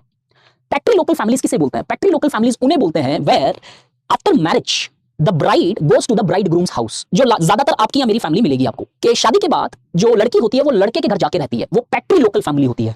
मैट्री लोकल फैमिलीज होती है रिवर्स में, where the groom goes to the bride's house and stays there. India में strictly restricted, majorly restricted to the tribal societies. बहुत सारे ट्राइब्स ऐसे मिलेंगे आपको जहां पे आप ब्राइड के घर में जाके उनके साथ रहोगे। आज अगर मॉडर्न फॉर्म्स में देखो तो कई बार आप ऐसा टर्म यूज करते हो जैसे क्या बोलते हैं ये, घर जवाई, यस, वो सॉर्ट ऑफ अगर आपको याद रखनी है तो it's like that. But please make sure matrilocal family जो होती है वो पूरी की पूरी कम्युनिटी उधर वही फॉलो करती है। यहाँ पे तो जस्ट एक चेंज है, but still technically matrilocal family. आज लेटेस्ट एक जो चेंज आ रहा है वो है neo local families. Neo local families are those families where the bride and the bridegroom live separately, creates a separate house और वो अलग जाके रहते हैं।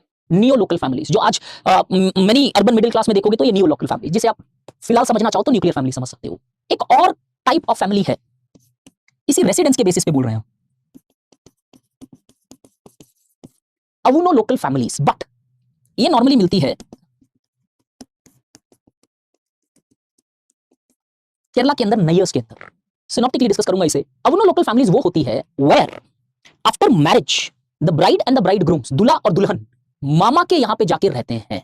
किसके मामा? मैटरनल अंकल, दैट इज दुल्हन के, दैट इज जो ब्राइड है, ब्राइड के भाई के घर पे जाके रहते हैं।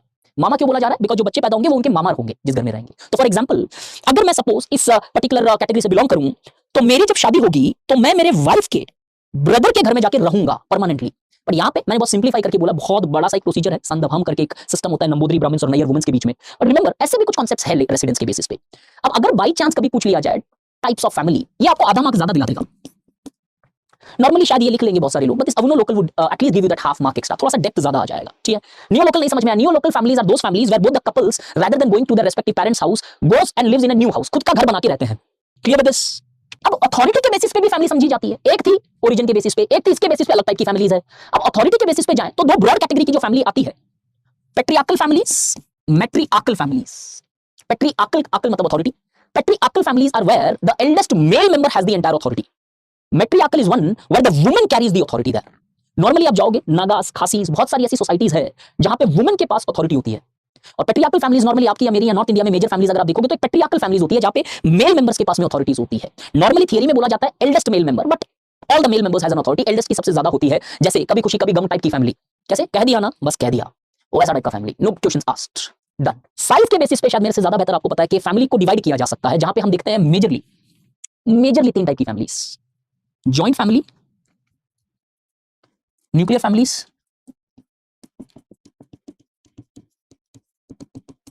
Extended families. इसके बेसिस पे दो टाइप की फैमिलीज है, इसके बेसिस पे चार टाइप की फैमिलीज है, इसके बेसिस पे ब्रॉडली दो टाइप की फैमिलीज है। इस पे भी जाए तो कुछ टाइप की फैमिलीज मिल रही है। अब शायद तुम्हें अच्छे से समझ में आ रही होगी कि फैमिली की एग्जैक्ट प्रिसाइज डेफिनेशन करना क्यों डिफिकल्ट है। क्यों? किसी ने फैमिली को अथॉरिटी पे समझा, किसी ने नंबर्स पे समझा, किसी ने रेसिडेंस पे समझा, तो किसी ने किसी ना किसी ओरिएंटेशन या रिलेशनशिप के बेसिस पे समझा। तो टेक्निकली कोई कॉमन डेफिनेशन नहीं आ पाई जहां पे पूरे फैमिली को विस्तार से एग्जैक्टनेस के साथ समझा जा सके। जॉइंट आर्कल का मतलब होता है authority. Archal refers to form of authority. वो किसके पास है उसके बेसिस पे दो ब्रॉड कैटेगरीज ऑफ फैमिलीज होती है। जॉइंट फैमिली की एक प्रिसाइज डेफिनेशन अलग से भी दे दूंगा, बट जॉइंट फैमिली नॉर्मली वो फैमिली होती है normally where 3 or more generation people lives in a common residence, eats food cooked in a common kitchen, has common ownership of property and abides by the authority of karta. थोड़ी सी बड़ी है, आगे मैंने इसको भी लिख के रखा है, आप चाहो तो उस टाइम स्क्रीनशॉट ले लेना। नॉर्मली जॉइंट फैमिली वो होती है जहां पे 3 या 3 से ज्यादा अधिक, अब ये 3 नंबर कोई फिक्स नहीं है जनरेशन का, कई लोग 3 जनरेशन के बेसिस पे डिफाइन करते हैं, कई लोग 4 जनरेशन के बेसिस पे डिफाइन करते हैं। 3 या 3 और 3 से कम भी हो सकती है जनरेशन नॉर्मली, तो आज वो इतना स्ट्रिंजेंट नहीं है।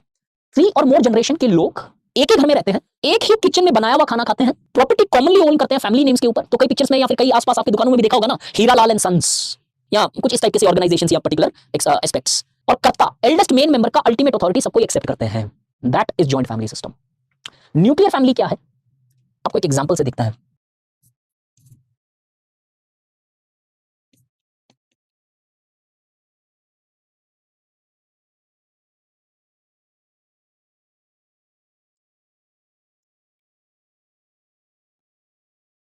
इन तीनों में न्यूक्लियर फैमिली कौन सी होगी, अब बता दे रहा हूं। Triangle indicates men in demography, circle indicates women, और ये इक्वल का मतलब होता है they are married to each other. इनमें से कौन कौन से, लेट्स अज्यूम मैं इधर लिख दे रहा हूं ए बी सी, इनमें से कौन सी न्यूक्लियर फैमिली है? B B B B B B B none. हाँ ये बढ़िया मजाक था यार, तीनों नंबर मतलब यहाँ तो 3 all A, okay B and C. चलो बता दे रहा हूं, नहीं अभी बताया नहीं है मैंने आंसर, डेफिनेशन दे देता हूं फिर बताना आप। Nuclear family refers to where the husband and wife stays with their unmarried childrens. अब बताओ, दोनों न्यूक्लियर फैमिली है। अब शायद आपका थोड़ा सा कॉमन सेंस वाला नॉलेज आप फंस गए यहाँ पे, क्यों? नॉर्मली एक आइडिया बना दी गई, हम दो हमारे दो, वो न्यूक्लियर फैमिली, वो शॉर्ट फैमिली बोलते हैं। न्यूक्लियर फैमिली का एसेंस होता है parents with their unmarried childrens, 2, 5, 1, none, suppose, because आज बिग फैमिलीज भी है, डबल इनकम नो किड्स। ये न्यूक्लियर फैमिली का एग्जांपल नहीं है, क्यों? Nuclear family strictly only refers to those families where the parents stays with their unmarried childrens. ये married है यहाँ पे। Is this point clear to all of you guys? Nuclear family का अपने हिसाब से अंडरस्टैंडिंग मत लिख देना, क्यों? क्वेश्चन कल पूछ लेगा, discuss the changes taken place, नहीं इन इंडिया जॉइंट है या न्यूक्लियर फैमिलीज है, पहले न्यूक्लियर फैमिली का अंडरस्टैंडिंग क्लियर कर लेते हैं। बी और सी ये है number of children does not matter in nuclear family. अब ए क्यों नहीं है? बिकॉज ए क्या हो जाएगा फिर, जॉइंट तो नहीं है, 3 जनरेशन तो एटलीस्ट अगर कॉन्सेप्ट ले तो नहीं मिल रहा है, न्यूक्लियर भी नहीं है। एक्सटेंड कैसे हो गया? डॉटर इन लॉ आ गई यहाँ पे, एक्सटेंड हो गई वो family. So please make sure, extended family के बहुत प्रकार होते हैं, इसकी कोई डेफिनेशन नहीं मिलती, क्यों? ट्रांजिटरी फेज मान सकते हो आप इसे।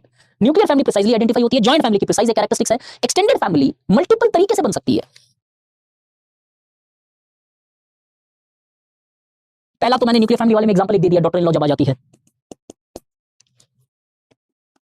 बंधन पिक्चर देखी है? बंधन सलमान खान की एक पिक्चर हुआ करती थी, जैकी श्रॉफ, उसमें देखोगे जो जिया जी बोलेंगे वो मैं करूंगा। हस्बैंड वाइफ की शादी हुई, सॉरी हस्बैंड वाइफ की मतलब एक मैन और वुमन की शादी हुई, हस्बैंड वाइफ बन गए। अब मान लो इनके कुछ बच्चे हैं या नहीं भी हैं फॉर दैट मैटर, साथ ही साथ में जो जिया जी बोलेंगे वो करूंगा आ जाते हैं। Brother of wife comes and stage, extended family. और सिस्टर, और इधर सिस्टर भी हो सकती है फॉर दैट मैटर, या फिर ब्रदर या sister of husband also stage with them, extended family. Please ध्यान रखना, ये एक्सटेंडेड फैमिली में माने जाते हैं।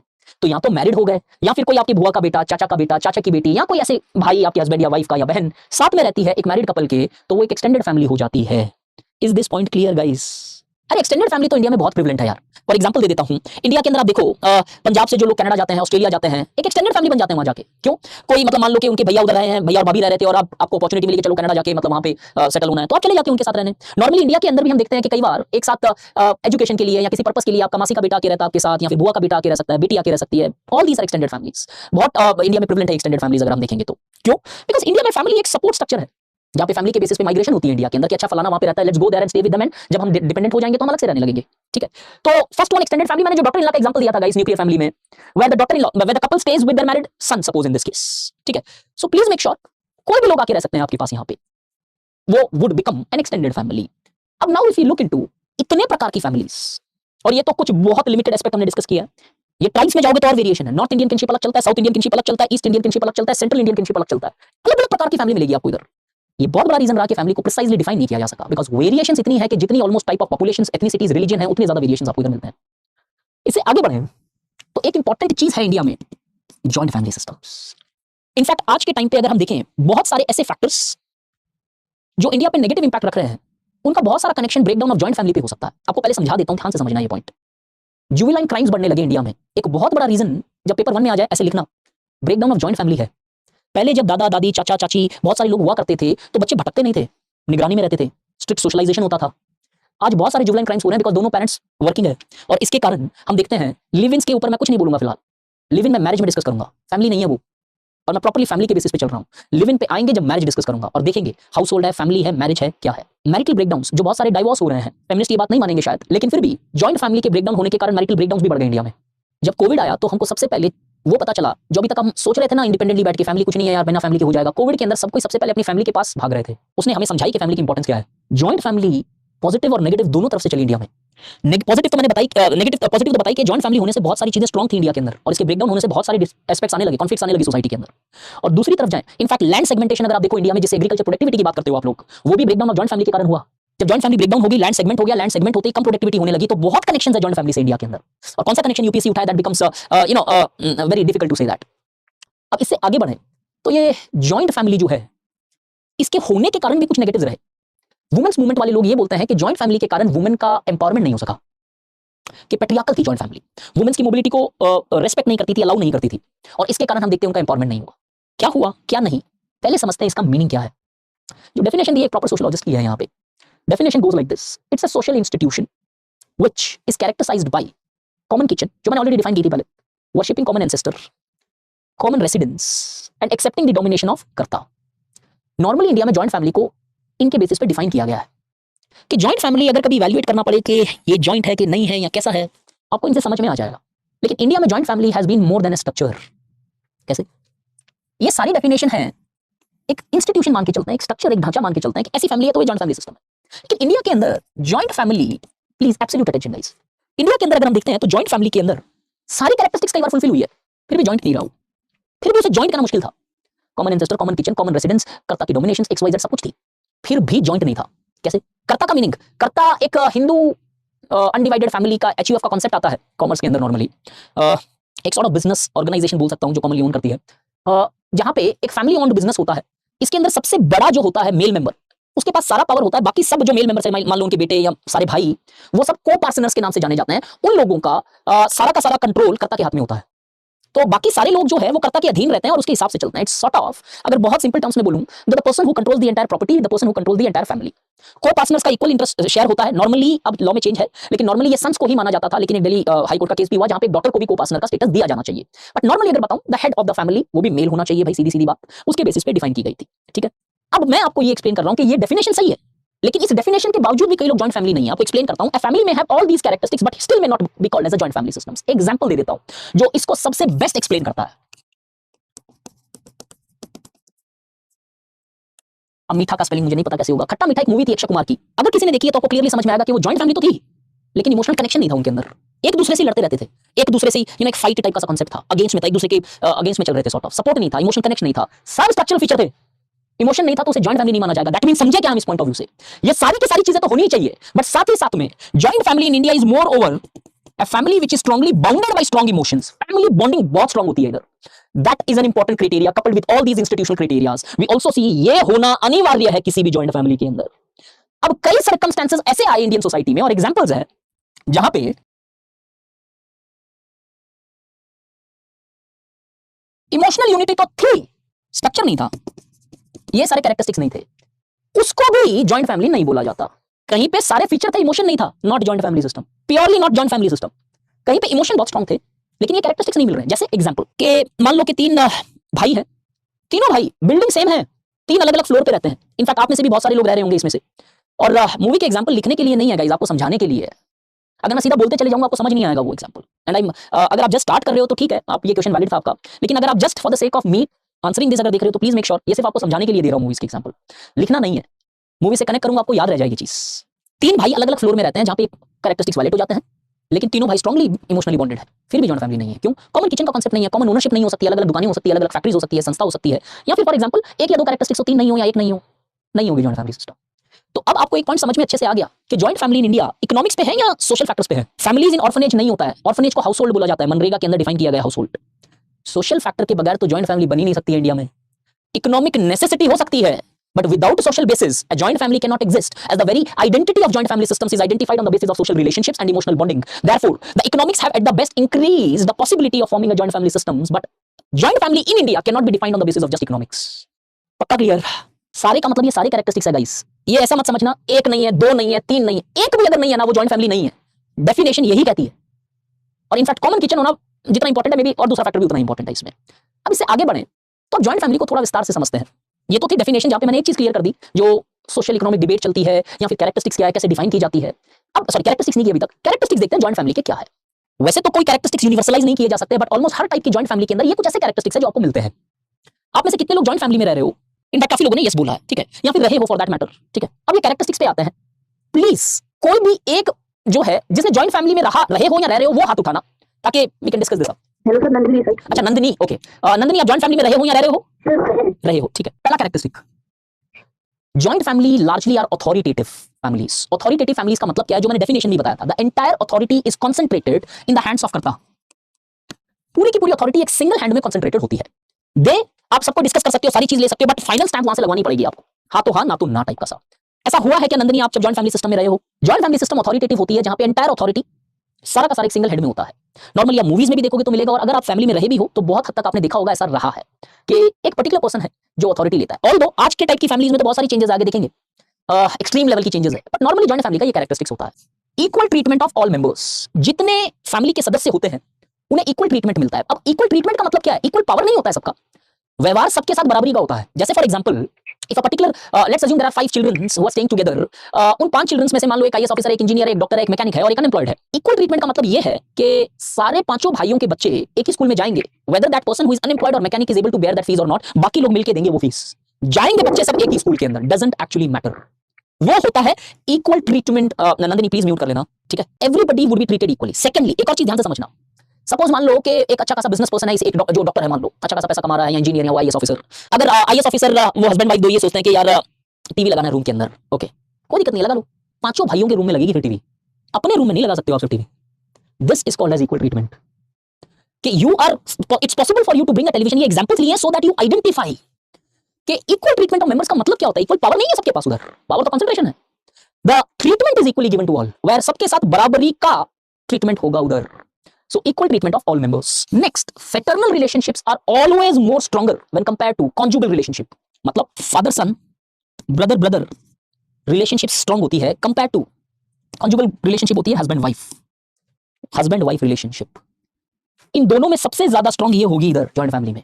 तो आप normally देखोगे those people who have stayed or are staying in joint family systems, आप देखोगे husband wife के interactions at the best उनके rooms में होते हैं, बाहर वो बड़े limited number of interactions होती है, very limited interactions। फादर सन का इंटरेक्शन बड़ा स्ट्रांग होता है, ठाकुर भानु प्रताप सिंह टाइप का सा इंटरेक्शंस, कह दिया ना, बस कह दिया। और ब्रदर ब्रदर वैल्यूज इतनी स्ट्रांग होती है कि हस्बैंड वाइफ की रिलेशनशिप, तुम लोग बीच में मत आया करो, हम भाइयों का मैटर है, इस टाइप की कुछ रिलेशनशिप। अब इसको थोड़ा सा और सिंप्लीफाई करके समझा देता हूं। अगर इस घर में शादी होती है और क्लैश कर जाती है कि मान लो वाइफ के भाई की शादी है और आपके बड़े भाई की बेटी की शादी है, छोटे भाई की बेटी की शादी है, तो क्लैश हो रही है दोनों एक साथ, it's an obligation to attend the brothers daughters और सन्स मैरिज। चाहे वाइफ को अपने भाई की शादी सैक्रिफाइस क्यों ना करनी पड़े, पॉसिबल नहीं है वो, नॉर्मली ये नहीं अलाउ किया जाए, ये शादी जरूरी है, आपके घर की शादी है ये। Strong fraternal and less strong conjugal relationship. इससे आगे बढ़े, collectivity dominates over individual aspirations. Virasat picture देखी है? अच्छा ठीक है, आपके फैमिली के इंटरेस्ट और इज्जत, जिसे बोलूं अगर वैसे प्रतिष्ठा, गुडविल, गोल्स ज्यादा इंपॉर्टेंट है आपके इंडिविजुअल गोल से। तो अगर दोनों में किसी दिन क्लैश आई तो collective interest of the family would be taken care of, irrespective of you have to sacrifice your individual interest. Individual interest को नहीं सैक्रिफाइस कर, आई मीन कलेक्टिव इंटरेस्ट को। अरे ये हमारी प्रतिष्ठा का सवाल है, बुलंदी, वो कड़ा ऐसे घुमा के पहनते हैं, बोल दिया बस हमने, चाहे पूरी जायदाद देनी पड़ जाए। आपके इंडिविजुअल इंटरेस्ट हमेशा सेकेंडरी रहेंगे अगर वो क्लैश होते हैं कलेक्टिव फैमिली इंटरेस्ट से। तो आपको फैमिली धंधा संभालना पड़ेगा, चाहे आप इंजीनियर बन के आ जाओ, बैठना यहीं पे है तुम्हें, तुम जितनी पढ़ाई करनी है जिस देश में करनी है कर लो, नो प्रॉब्लम, आना यहीं है तुम्हें। आगे, status is based on age, means जितनी ज्यादा एज है आपकी उधर उतना ज्यादा रेस्पेक्ट ऑनर आपको मिलेगा उधर। तो कहने का मतलब, आप क्या काम करते हो उससे स्टेटस नहीं आएगा फैमिली में, डजंट एक्चुअली मैटर। आपकी एज डिटरमाइन करेगी स्टेटस, चाहे कुछ भी हो जाए, घर की बड़ी बहू ही रहेगी, वो चाबियों का गुच्छा बड़ी बहू के पास में रहेगा। या फिर आप सबसे छोटा भाई डिस्ट्रिक्ट कलेक्टर और मंजले भैया एक कंपनी के अंदर वर्कर है, बाहर तुम डिस्ट्रिक्ट कलेक्टर होगे लेकिन घर में मंजले भैया को मंजले भैया भाई साहब या जैसे भी बोलते बोलना ही पड़ेगा, उनका पावर है ज्यादा उनसे। बाहर हो, अरे कई बार बोलते ना, हो गए तुम डिस्ट्रिक्ट कलेक्टर अपनी ऑफिस में, बिकॉज यहाँ पे स्टेटस एज पे ही चलता है। क्यों? बिकॉज अल्टीमेटली इसी एज के बेसिस पे आगे जाके कर्ता डिटरमाइन होता है। मतलब सपोज ग्रैंडफादर की डेथ हो जाए, बड़े भैया कुछ ऐसा, तो वो एज के बेसिस पे कर्ता बनेगा और फिर उसकी अथॉरिटी रहेगी, पूरा का पूरा concept. Is this point and characteristics goddamn clear to everybody? और ये मैंने हंसते गाते आपको मूवी से समझा दी, लेकिन जब क्वेश्चन आते हैं ना लिटरली इस पे, ऐसा शॉक लगता है कि यार कैरेक्टरिस्टिक्स क्या थे जॉइंट फैमिली सिस्टम के। बिलीव मी, आदमी 2 कैरेक्टरिस्टिक्स से ऊपर तीसरे पे हाथ कपवाने लगता है अपने। Remember these characteristics. और अब मैं आपको एक क्वेश्चन पूछता हूं छोटा सा, discuss the changes which have taken place in joint family system. कोई भी एक बंदा हाथ उठा लेना please, Tejashwani, discuss the changes taken place in joint family system in India. Can you answer this question if you know the characteristics? So today in this age, probably the role of karta has been modified a bit. Authoritative कर्ता के पास नहीं है सिर्फ आज. हाँ. Equal treatment of members नहीं होता है आज शायद. Fraternal नहीं, husband wife relationship बहुत strong हो गए हैं आज. Collective interest की जगह individualism dominate करने लगा है. Status on age की जगह status on work होने लगा है आज. On the basis of occupation that a person Many things. In fact, अगर ये authority देखो तो authority आज expertise के basis पे होती है फैमिली में. जैसे मान लो आप जॉइंट फैमिली में रहते हो, एक बेटा लॉयर है, एक बेटा डॉक्टर है, एक बेटा मान लो पुलिस के अंदर है. यार इस फैमिली की तो बहुत निकल पड़ेगी. ऐसी कोई फैमिली है तो वैसे मतलब सॉर्टेड आउट लाइफ है यार. डॉक्टर पुलिस और लॉयर तीनों ही घर में है. अब अगर कोई लॉ का इशू आएगा तो कर्ता डिसीजन नहीं लेगा, बोलेगा यार मंझले भैया को पूछ लो ना, लॉयर है वो बता देंगे. यहाँ पे वो मंझले भैया लेंगे डिसीजन क्योंकि वो एक्सपर्ट है उस पर्टिकुलर टॉपिक के. समझ में आया? Dispersed authority है यहाँ पे. It's not the authority which is largely completely concentrated in the hands of karta here. So please ensure this. If you got them, know the characteristics of joint family systems, you can easily tackle what are the changes which have taken place in joint family systems. I hope these aspects are clear enough. What are the various changes which have taken place? What are the various characteristics which are of joint family systems? हमने family की definition देखी, हमने family के types देखे, हमने कुछ joint family के characteristics देखे, जिससे I am pretty much sure अभी फिलहाल अगर अभी अटेम्प्ट करना पड़े तो you are in position to largely write the various changes in joint family systems. अगर कभी ये क्वेश्चन आ जाए तो अब ओवरऑल मैं फैमिली के चेंजेस डिस्कस करूंगा, चाहे वो जॉइंट हो, एक्सटेंडेड हो या न्यूक्लियर हो या किसी भी प्रकार की फैमिली हो. कि नॉर्मली ये देखा जा रहा है कि ये क्वेश्चन एक बहुत itching to be asked question है. फैमिली के अंदर क्यों चेंजेस आने की बात कर रहा हूं. पिछले 1 साल के अंदर अगर आप देखो तो लॉगमी जैसे कॉन्सेप्ट है, लिव इन रिलेशनशिप के ऊपर काफी लीगल बैटल हो चुकी है ऑलरेडी. सेम सेक्स मैरिजेस के ऊपर काफी डिस्कशन हो रहा है और काफी एक्सेप्टेबिलिटी बढ़ रही है उस चीज की. बहुत सारे अबॉर्शन लॉस के ऊपर भी काफी डिबेट हो रही है. बहुत सारी चीजें हैं जो बदलाव में है, बहुत सारी चीजें हैं जो चेंज हो रही है फैमिली के अंदर. अब इन सब सर्कमस्टेंसेस के अंदर ब्रिटेन के अंदर ऑलरेडी डिजाइनर बेबीज भी हो रहे हैं. अब in all these circumstances if you look tomorrow there could be a question discuss the various changes which have taken place in Indian family system. अब अगर ये क्वेश्चन आता है तो बहुत डिफरेंट हो जाता है व्हेन क्वेश्चन है discuss the changes which have taken place in Indian family system और दूसरा क्वेश्चन है discuss the changes which have taken place in joint family. इस क्वेश्चन को तो हम कैरेक्टरिस्टिक्स के बेसिस पे डील कर लेंगे, लेकिन इस क्वेश्चन के अंदर जॉइंट फैमिली की चेंज नहीं लिखनी है. आपको ओवरऑल फैमिलीज में क्या चेंजेस आई वो लिखनी पड़ेगी. बिकॉज अगर सिर्फ जॉइंट फैमिली लिखोगे तो टेक्निकली आपने आंसर के अंदर सिर्फ एक पॉइंट लिखा है. और that one point is not going to give you better marks as far as 15, 10 or 12.5 marks questions are concerned. तो ओवरऑल इंडियन फैमिली सिस्टम का एक क्वेश्चन बनता है, जॉइंट फैमिली का एक क्वेश्चन बनता है. अब देखते हैं कि अगर ब्रॉड लेवल पे फैमिली के ऊपर चेंजेस पूछी जाए then what is the way forward. Different levels पे मैंने चेंजेस डिवाइड किए हैं यहाँ पे. आपको जो फिलहाल याद रखनी है वो ये चीज याद रखनी है, कितने लेवल पे चेंजेस डिस्कस कर सकते हैं हम. 1 2 3 4 5 6 इनके अंदर भी सब कैटेगरीज है. तो 8 9 लेवल्स के ऊपर आप फैमिली इंडियन फैमिली के अंदर चेंजेस डिस्कस कर सकते हो. जॉइंट फैमिली सिर्फ एक पॉइंट लिखूंगा मैं यहाँ पे, बाकी और भी टाइप की चेंजेस है जो फैमिली के अंदर हुई है. तो we'll start with these changes कि what are the changes which have taken place in joint family systems. Guys late हो जाएगा और पूरा टॉपिक होगा नहीं, बीच में छोड़ूंगा नहीं. 8:20 हो गया. आज डाउट सेशन में लिमिटेड नंबर ऑफ टाइम तक लूंगा गाइस. कल भी बहुत एक्सटेंड हुआ था और कल सारे डाउट्स मैंने टैकल किए आपके. गाइस मैंने जितने अनम्यूट किए हैं उतने किए हैं. बाई चांस अगर आपका नहीं हुआ है, I am extremely sorry, but कल मैं डेफिनेटली